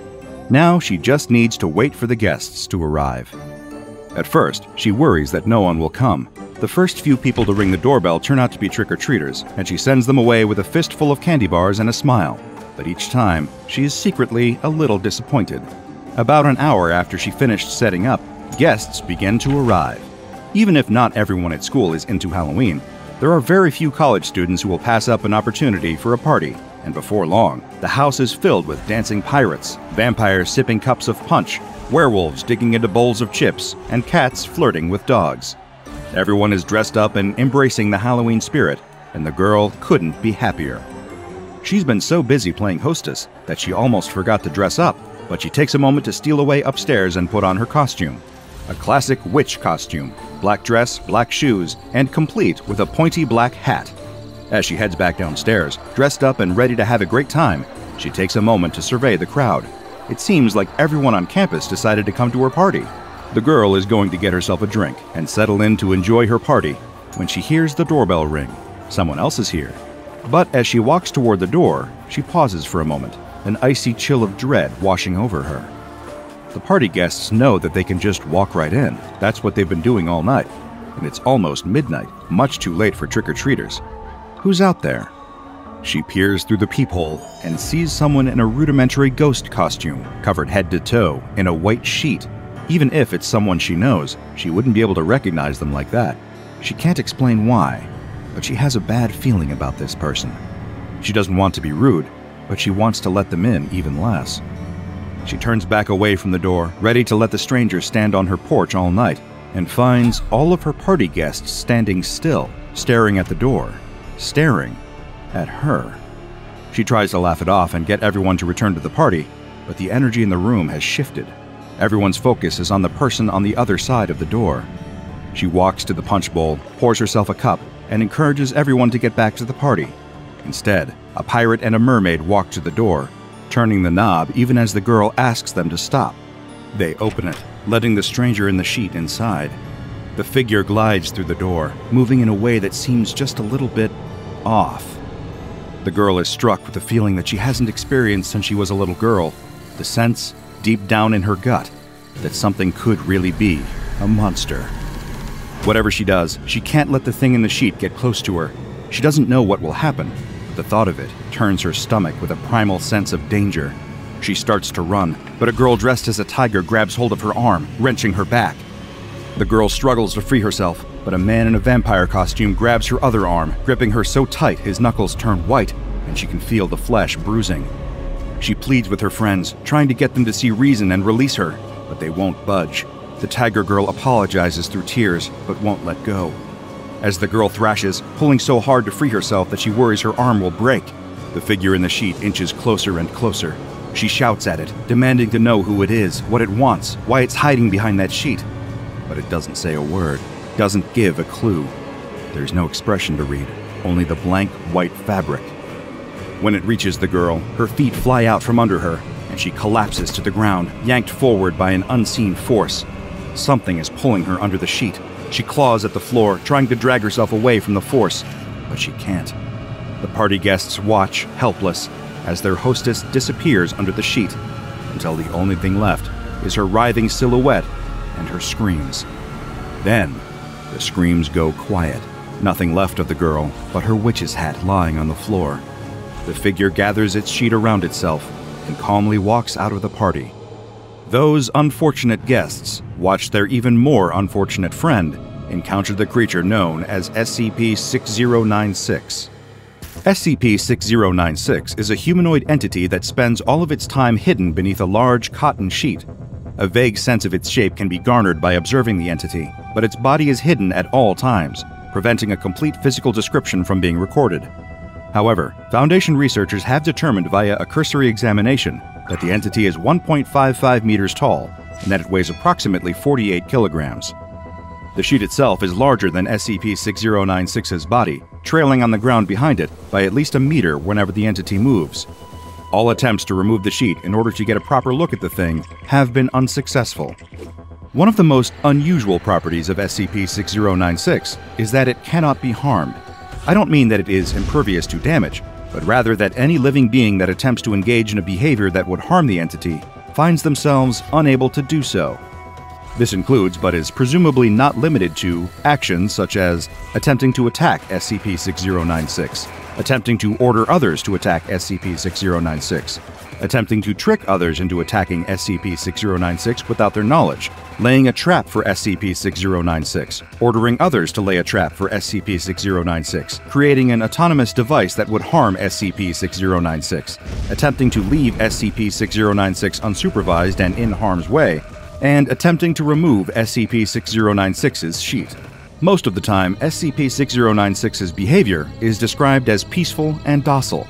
As long as there is no danger present, it allows itself to be led into containment and remains there with seemingly no objections.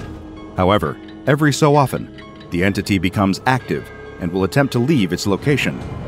It does so at a steady pace with single-minded persistence as it pursues one specific target at a time.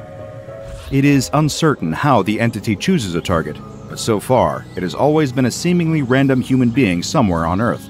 Not only does SCP-6096 know exactly who its target is, but anyone who observes the entity during an active period finds that they too know who it is seeking out. In addition to this anomalous effect, the person will also find themselves compelled to help SCP-6096 reach its intended target. These targets appear to be the only individuals unaffected by SCP-6096's anti-harm properties. A person that the entity has selected will, in fact, be able to harm it. However, none have managed to successfully do so, mainly due to the protective influence of the other humans caught in the creature's anomalous thrall. But what happens when SCP-6096 reaches its target? Research into this has been largely inconclusive, but a few facts are certain. SCP-6096 will pull the person underneath its sheet until they have disappeared from view.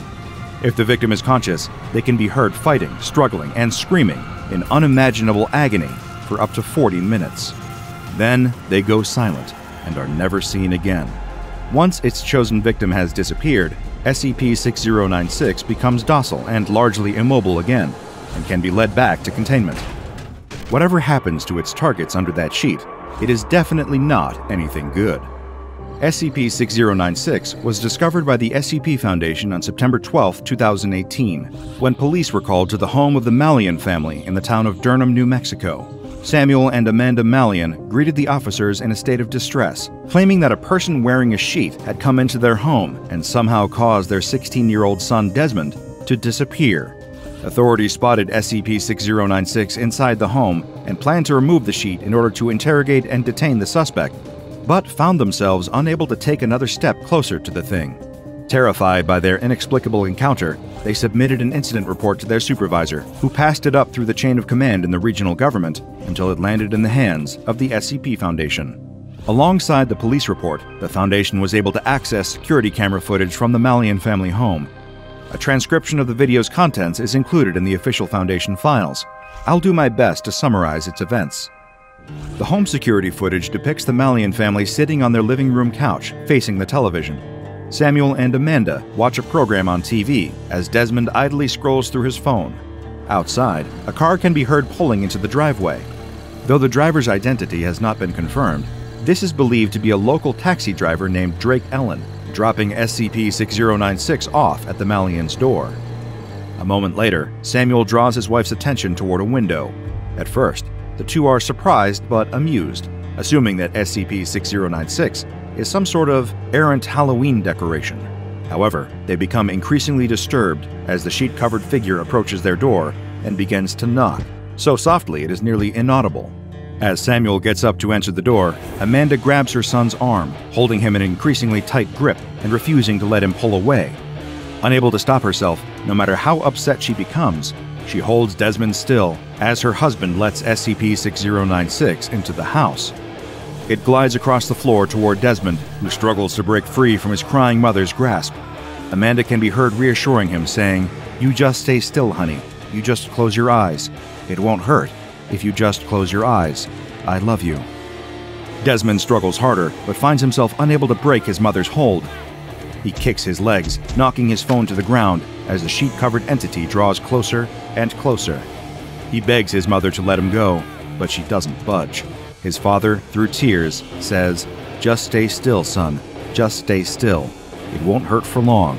It can't hurt for long. Stay strong. Stay strong for me."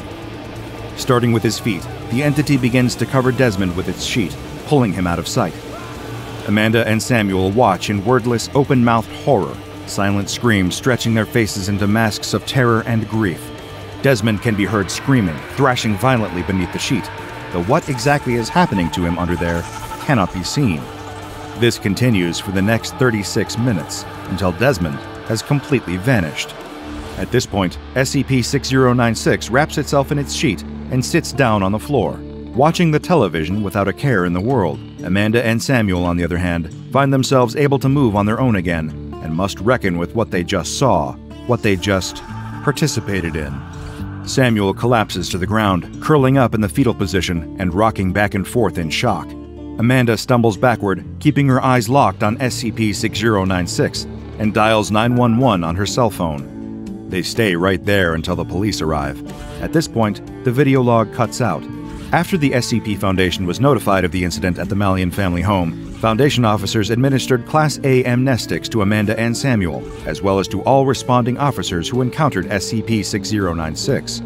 It is uncertain how long SCP-6096 was operating before this incident, or where it could have come from. SCP-6096's containment is strictly under the jurisdiction of Mobile Task Force Zeta-29, Blood Brothers.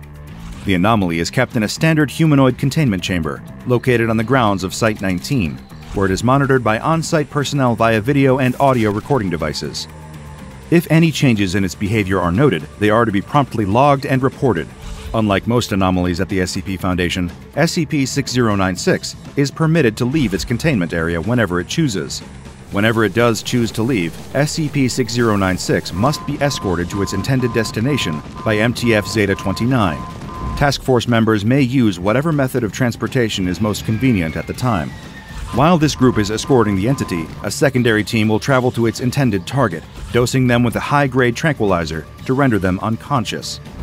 Once the entity has disposed of its target, it will be accompanied back to its containment chamber. There are no easy jobs at the SCP Foundation, aside from the lucky few who get to spend their days playing with SCP-999. But staff assigned to the containment, if you can even call it that, of SCP-6096 report some of the lowest morale levels at the organization. A welcome notice from Charlie Szymanski, commander of Mobile Task Force Zeta-29, Blood Brothers, is included in the official file, presumably for Task Force member eyes only. Nevertheless, I feel it is important that I share the contents of this note with all of you, as they provide a valuable look into the perspective of the members of this unfortunate task force. It reads, "And there you have it. Welcome to Mobile Task Force Zeta-29. No need to worry about professionalism down here. The higher-ups couldn't demote me if they wanted to. Apparently my presence as the head of SCP-6096 containment is beneficial enough to it that me being reassigned would count as harming it. Lucky me. You're probably wondering how we can be shameless enough to say we have this thing under containment. It comes and goes whenever it feels like it, and if it ever decided it didn't want to come back to its containment cell, we have literally no way of forcing it. And yeah, you're probably also thinking that calling that room a containment chamber instead of a hotel room is just as shameful. To that I say, you're absolutely right. There's nothing we can do against SCP-6096. Feel free to self-medicate until you're able to accept that. Don't hold back. You're going to become very familiar with that feeling of gnawing guilt. I know I did, the first time I had to hold the door to a maternity ward open for this thing. The idea of containing SCP-6096 is a bad joke. We all decided a long time ago that the only way out of this nightmare is liquidation, decommissioning, neutralization, whatever you want to call it. But that's no walk in the park either. I've stood in that chamber for hours, gun pointed at 6096's head, screaming at my finger just to tighten slightly. Didn't work. You can't harm SCP-6096, no matter how much you want to. You can't even try to start a Rube Goldberg kind of thing to eventually harm SCP-6096. It's just a fact of the world, maybe a semiohazard or whatever it's called. The way I see it then, there are three main ways out of this nightmare. One, another organization, maybe the GOC, takes a shot at it without realizing what they're dealing with. Maybe they think we're transporting something much more dangerous. Maybe they think we're in over our heads with it, and they take it out with a drone or something. Blow the thing to hell while we're transporting it. A bomb would kill it easy, I think. It feels weak. This would only work so long as the GOC thinks they're bombing something else entirely. If they knew it was SCP-6096, they'd just be contained too. 2. An AIC deals with it. I don't know if an artificial intelligence is immune to SCP-6096's effects, but the fact that it won't let me tell one of them about it gives me hope. Maybe one day one of those computers gets a mission, and maybe that mission, by complete coincidence, happens to lead them over to this file. Then they use their superior intelligence to set things up so 6096 runs into an accident out of the blue. 3. A target gets lucky. Maybe 6096 goes after a gun nut, and the poor guy gets a lucky shot in before we can hold him down. This almost happened once, but Lopez took the bullet. Poor guy bled out while we were holding the target down for 6096. Maybe it'll happen again, go better. Maybe. Let's be honest. These scenarios aren't scenarios, they're fantasies. The odds of any of these things happening on their own are tiny, minuscule. The only thing that can really do 6096 in, far as I can see, is sheer coincidence. All we can do is wait and hope. Hope for one of us to make a genuine mistake that gets the right dominoes falling. But I wouldn't hold your breath. After all, we're so good at what we do. Of all the anomalies I have studied, SCP-6096 is one that troubles me more than almost any other. I have lost sleep watching the Malian family security footage again and again, each time shocked by the sight of 2 tearful parents helping a sheet-covered stranger steal their only son, doing who knows what to him in the process. No matter how hard I try, I cannot discern SCP-6096's motives, its origins, or even what its real face looks like. Perhaps it doesn't have one. Perhaps there's nothing under that sheet. The hardest part is knowing that I will likely never know. That uncertainty is so much worse than any of the horrible truths I have uncovered in my years of studying the anomalies that hide in the shadows of our world. Though I may never uncover the answers to the mystery of SCP-6096, there is one thing I know for certain. I will never be able to relax around Halloween. That walking bedsheet might be someone who ran out of time to plan a proper costume and just grabbed the first thing they could find. Or it could be a faceless horror walking with the relaxed gait of the incomprehensibly powerful on its way to claim another unfortunate soul. All he could see were glimpses, flashes of movement, but he could clearly make out that there was a girl. He could see the man walk up behind her and slip a bag over her head. There was a struggle, a body being dragged through the dark, and then the sound of a shovel scraping against the hard dirt. The body is thrown into the shallow hole, and as the dirt begins to rain down on her face, her eye opens up. The boy's eyes open too, and he sits up with a panicked jolt. Shaky and covered in sweat, he looks around his dark room and realizes that it was only a dream. The entire morning as the boy gets ready, rides the bus, and sits through school, all he can think about is the dream and the girl. A group of teenage girls are out for a ride in one of their father's sports car convertible. They're having too much fun and driving much too fast down the dark country roads. It doesn't take much. It never does. Just the shadow of an animal bolting across the road, but it's enough to make the driver jerk the wheel, causing the car to lose control. All of the girls scream, but none more than the one who is tossed from the sliding, spinning car. The girls stand around their dead friend and make a solemn pact. No one here will ever know that she was with them. But what will they do with her? One of them points towards the woods, and everyone turns to look at the dilapidated shed. As the girls, now dirty from their long night of digging and then filling a hole, emerge from the shed into the dim morning light, none of them are aware that beneath the dirt, the girl is still breathing. The boy gasps for air and struggles in the dark. He throws the blankets off of him before realizing that he is safe in his own bed. Another breakfast, another ride to school, another day of classes where the boy can think of nothing but the girl from his dreams. Who is she? He's never seen her in his life, he's sure of it. But then why does she keep appearing in his dreams? The boy is snapped out of his deep train of thought by the teacher slapping his desk, and he apologizes before focusing on his studies once again. The look on the woman's face is a mix of sadness and annoyance. She doesn't know how much longer she can go on like this. It never stops. How can someone cough so much? The woman sits in her chair and tries to push away the same thought that comes to her over and over, that it would be better for both of them if it would just end. The girl coughs loudly in her bed. The disease has ravaged her lungs, and it takes all of her willpower not to scratch at the burning, itching sores on her face and chest. She looks towards the door with dazed eyes and sees her mother enter the room. She's carrying a tray with soup, just like she always does at this time, even though she has no appetite at all. As her mother gets closer, she can see that the tray is empty, and it isn't a tray in her hands. It's a pillow. The girl can barely muster a scream as the woman places the pillow over her daughter's face. As the mother walks out of the old shed in the backyard and towards the house, she stops for a moment. Can she hear the sound of coughing coming from the shed? That morning at breakfast, the boy's father tells him in no uncertain terms that he doesn't want to hear any more about the girl. It's just a dream and he needs to put it out of his mind. What he needs to be focusing on is school. The note from his teacher said that he isn't paying attention in class, and if that keeps up, he's going to have much bigger problems. The boy promises no more about the girl. As the boy stares out the bus window, it isn't his fault that thoughts about his dream rush into his head, because as the bus drives along the country roads, he catches a glimpse of something down a long, tree-covered driveway. It's the house from his dream. The shed door opens with a creak, allowing a sliver of light from the full moon to fall inside.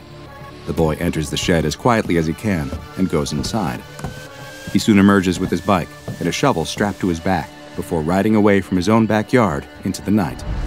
The boy stops his bike at the bottom of the driveway leading up to the old abandoned house. He rides up the drive and doesn't even consider stopping at the house. His destination is somewhere else. The boy lets his bike fall to the ground in the backyard and stares at it. It's the shed he's seen so many times before, despite never seeing it in person. It's dark and quiet, the shed silhouetted against the large, bright moon. He approaches the only door on the small shed and reaches for the handle. It opens with a loud, rusty squeak. The boy takes out a flashlight and turns it on, illuminating the shed's interior. Inside is nothing except for a wooden bench sitting on the dirt floor. But wait, there is something else. A spot on the ground appears different, blackened, almost as if it were burned. This is the spot, though. This is the place the boy keeps seeing in his dreams. He knows she's down there. She needs his help. The boy thrusts his shovel down into the dirt, but it doesn't even scratch the surface. The ground is cold and hard. He strikes down again, and the shovel pierces into the dirt. The shovel suddenly falls to the ground, though, as the boy begins to cough. He drops to his knees as the coughing becomes a fit. He can't stop, and now he can't breathe. It feels like his throat is filling with something. He falls to the ground, still coughing as he feels whatever is filling his throat and lungs moving and vibrating. The final great hacking cough, he unleashes a swarm of creatures from his mouth. He lies in the dirt, struggling but unable to get any air, as the buzz of thousands of locusts drowns out his final noises. It's no surprise that what this young man ran into wasn't a dream at all, but an interaction with an anomaly that has since been classified as SCP-015-IT, but also has the quite simple and appropriate name of Witch. SCP-015-IT is the designation given to a small room located inside of a woodshed that is itself found behind a home near the town of Jasper, Indiana. The house appears to have been abandoned for some time, and there are no reliable records of who the home's most recent or original owners were. The only item inside the woodshed is a simple, rough-hewn wooden bench, though at the time of the anomaly's discovery, 2 other objects were found as well. The first was a small shovel, the type that might be used for gardening. The shovel appears to be ordinary in every way, except for the very tip, which has what looks to be a blood stain on it, though tests have been unable to retrieve any genetic material from the discoloration. The second object was a small human skeleton. The body of the deceased person was removed from the woodshed, and an autopsy revealed that it had belonged to an adolescent male, roughly 11 to 13 years old. While the exact cause of death was unable to be determined, it is extremely likely that it was due to the anomalous effects that SCP-015-IT produces, but more on those in a moment. Further examination of the woodshed reveals that the word witch has been scrawled on the door with charcoal, though it is unknown who wrote the message and whether it is meant to serve as a warning or has some other purpose. It is highly likely, though, that the word is referring to the final element of SCP-015-IT, the body that is buried beneath the woodshed's dirt floor. Ground-penetrating imaging tools were brought in to investigate the shed, and researchers discovered that underneath one portion of the floor that appears to have been scorched at some point, a body is buried roughly 1 meter beneath the surface, which has since been designated as SCP-4595-A. Scans have revealed the body to be a humanoid figure, vaguely feminine in appearance.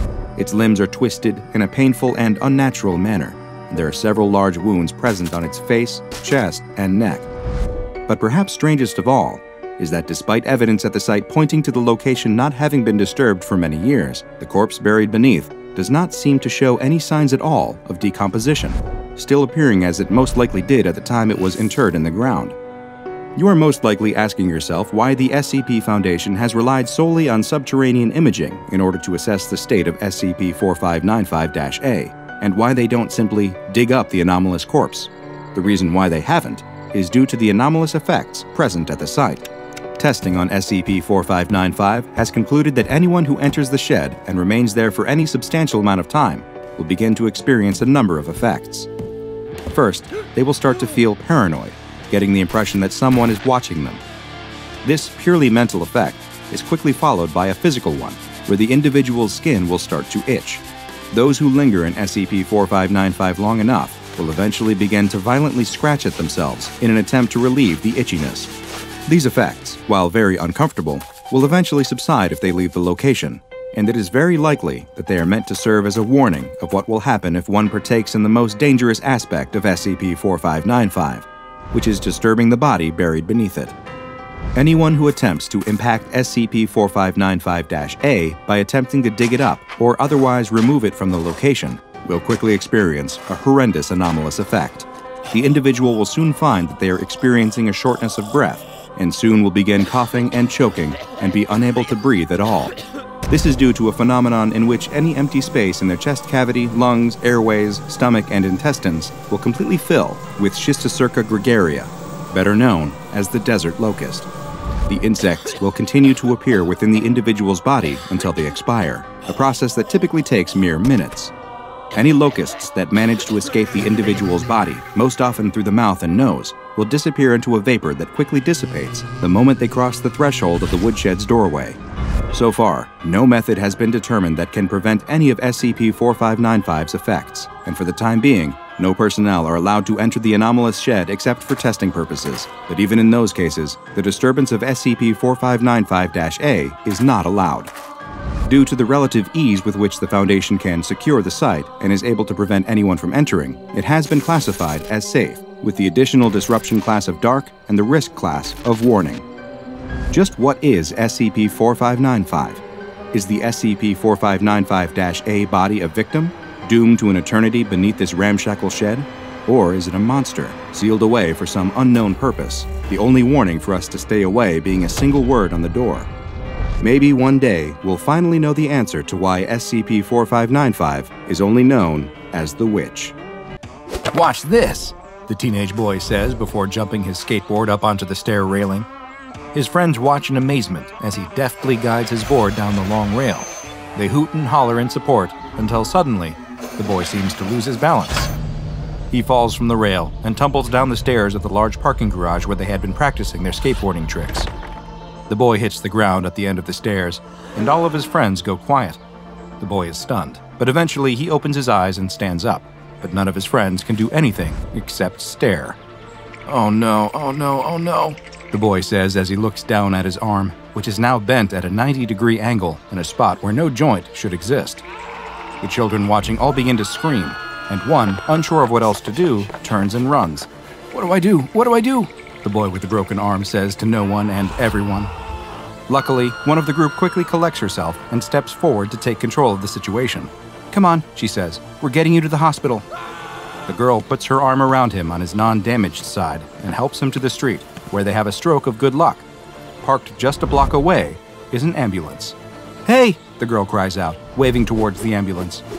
The paramedics inside must have seen her, because the ambulance's lights immediately come on and it drives the short distance to them. The ambulance stops, and two paramedics quickly exit the vehicle. The paramedics don't even need to ask what happened. They can obviously see from the unnatural angle of the boy's arm that he needs immediate medical attention, and they quickly place him into the back of the ambulance. The girl begins to pull herself into the back as well, but is quite forcefully shoved back into the street. "Patients only," is the sole response from the paramedic who pushed her before he slams the door shut. The girl gets a brief look at her friend's frightened face through the back window as the ambulance speeds away. Several days later, the children are sitting outside of the same parking structure, but none of them are in any mood to skate. All they can think about is their missing friend. Neither the boy's parents nor the police have any idea what happened to him or where he went. There's no records at any of the local hospitals of him ever being brought there, nor does there seem to be any evidence of this particular ambulance having existed at all. No one even seems to believe the children that he got into an ambulance. The whole story just seems too far-fetched and outlandish, but the children know what they saw.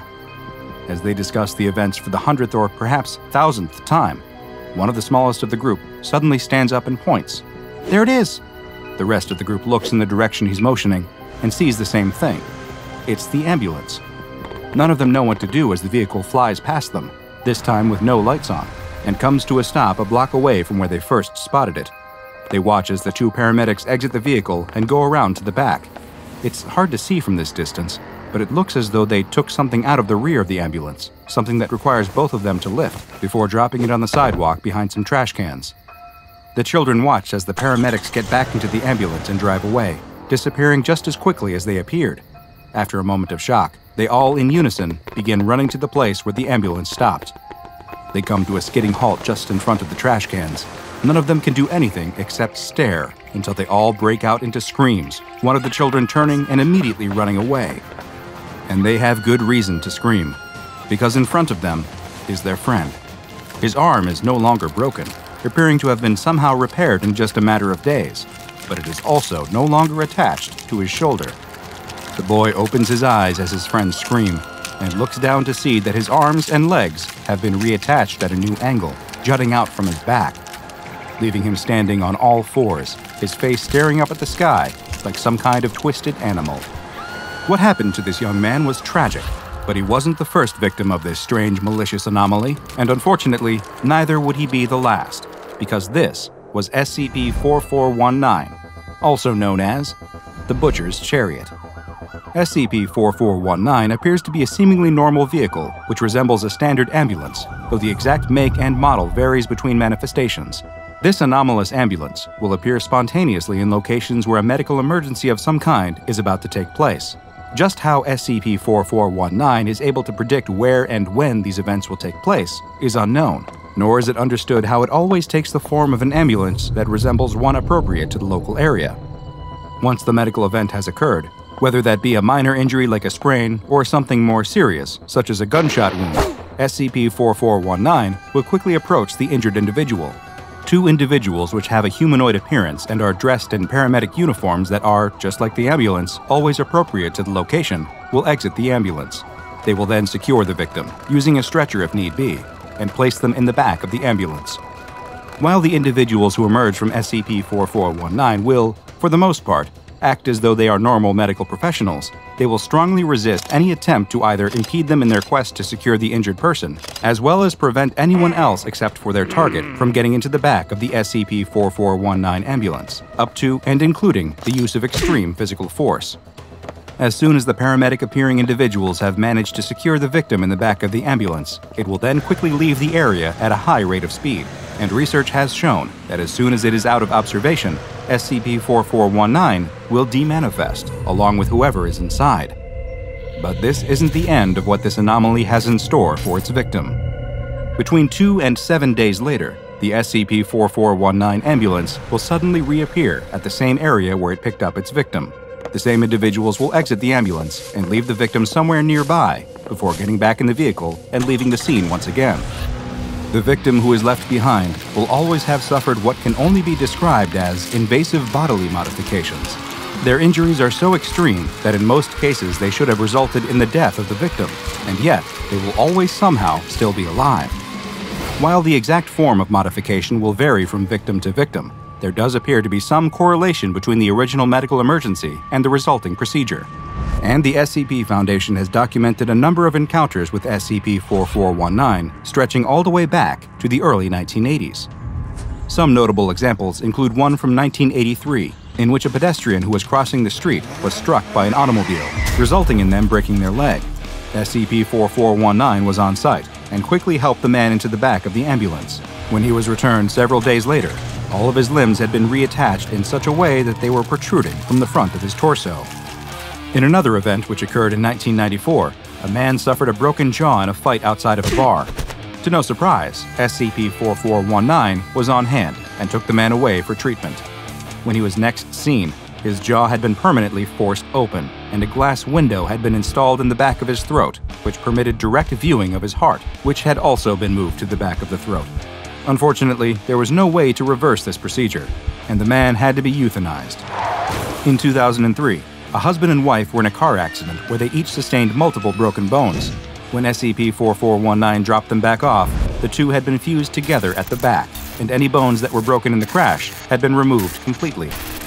When an elderly gentleman had a heart attack in 2006, he was picked up by SCP-4419 and returned with 11 new, non-functioning hearts grafted inside of his body. Attempts were made to remove these additional hearts through surgery, but unfortunately, the man did not survive the procedure. In 2008, a structure fire resulted in 19 people suffering extreme burns. 7 more injuries came when a crowd attempted to stop the SCP-4419 paramedics from placing all of the victims in the back of the ambulance, but they were unsuccessful in preventing them from leaving the scene with them. When the group of victims was finally returned, it was as a single organism, a large solitary mass which twitches and shivers when physical contact is applied.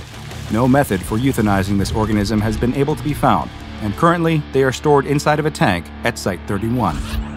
In perhaps the strangest sighting of SCP-4419, a U.S. private was wounded while on patrol in Afghanistan, and a military medical evacuation vehicle arrived to evacuate him. Suspicious about the vehicle's sudden appearance and the forceful conduct of the medical staff, the private's fellow soldiers ended up opening fire on the vehicle. They reported seeing a viscous black fluid leaking from the vehicle's surface, but they were unable to stop it from taking the injured private. In a deviation from its normal behavior, the victim was not returned to the same place, and instead appeared in the barracks the next day. The victim had been broken down into a thin paste and was spread across the walls. Agents were dispatched to secure what was left of the man, and they reported finding a still intact eyeball that dilated when they approached. The collected viscera has been labeled as remains and placed in storage, but it is currently unknown whether or not the victim has truly expired. Due to the danger SCP-4419 presents to anyone who suffers an injury, as well as its ability to appear virtually anywhere on the planet, it has been classified as Keter. Containment efforts at this point are largely focused on maintaining information control and post-manifestation cleanup, as opposed to any attempts at physical confinement. Anyone who witnesses an SCP-4419 manifestation is to be administered amnestics, and victims are to be treated in order to restore them to their original physical state as much as possible, or euthanized when no viable medical treatments are available, with a cover story constructed in order to explain their death. SCP-4419 is one of the most cruel and sadistic anomalies in the SCP Foundation's database, ranking right up there with SCP-106, the Old Man. Hopefully one day we will find a means to contain this brutal so-called medical vehicle, but until then, be careful if you suffer an injury and an ambulance is suddenly on hand. You might come back changed in ways you never thought possible.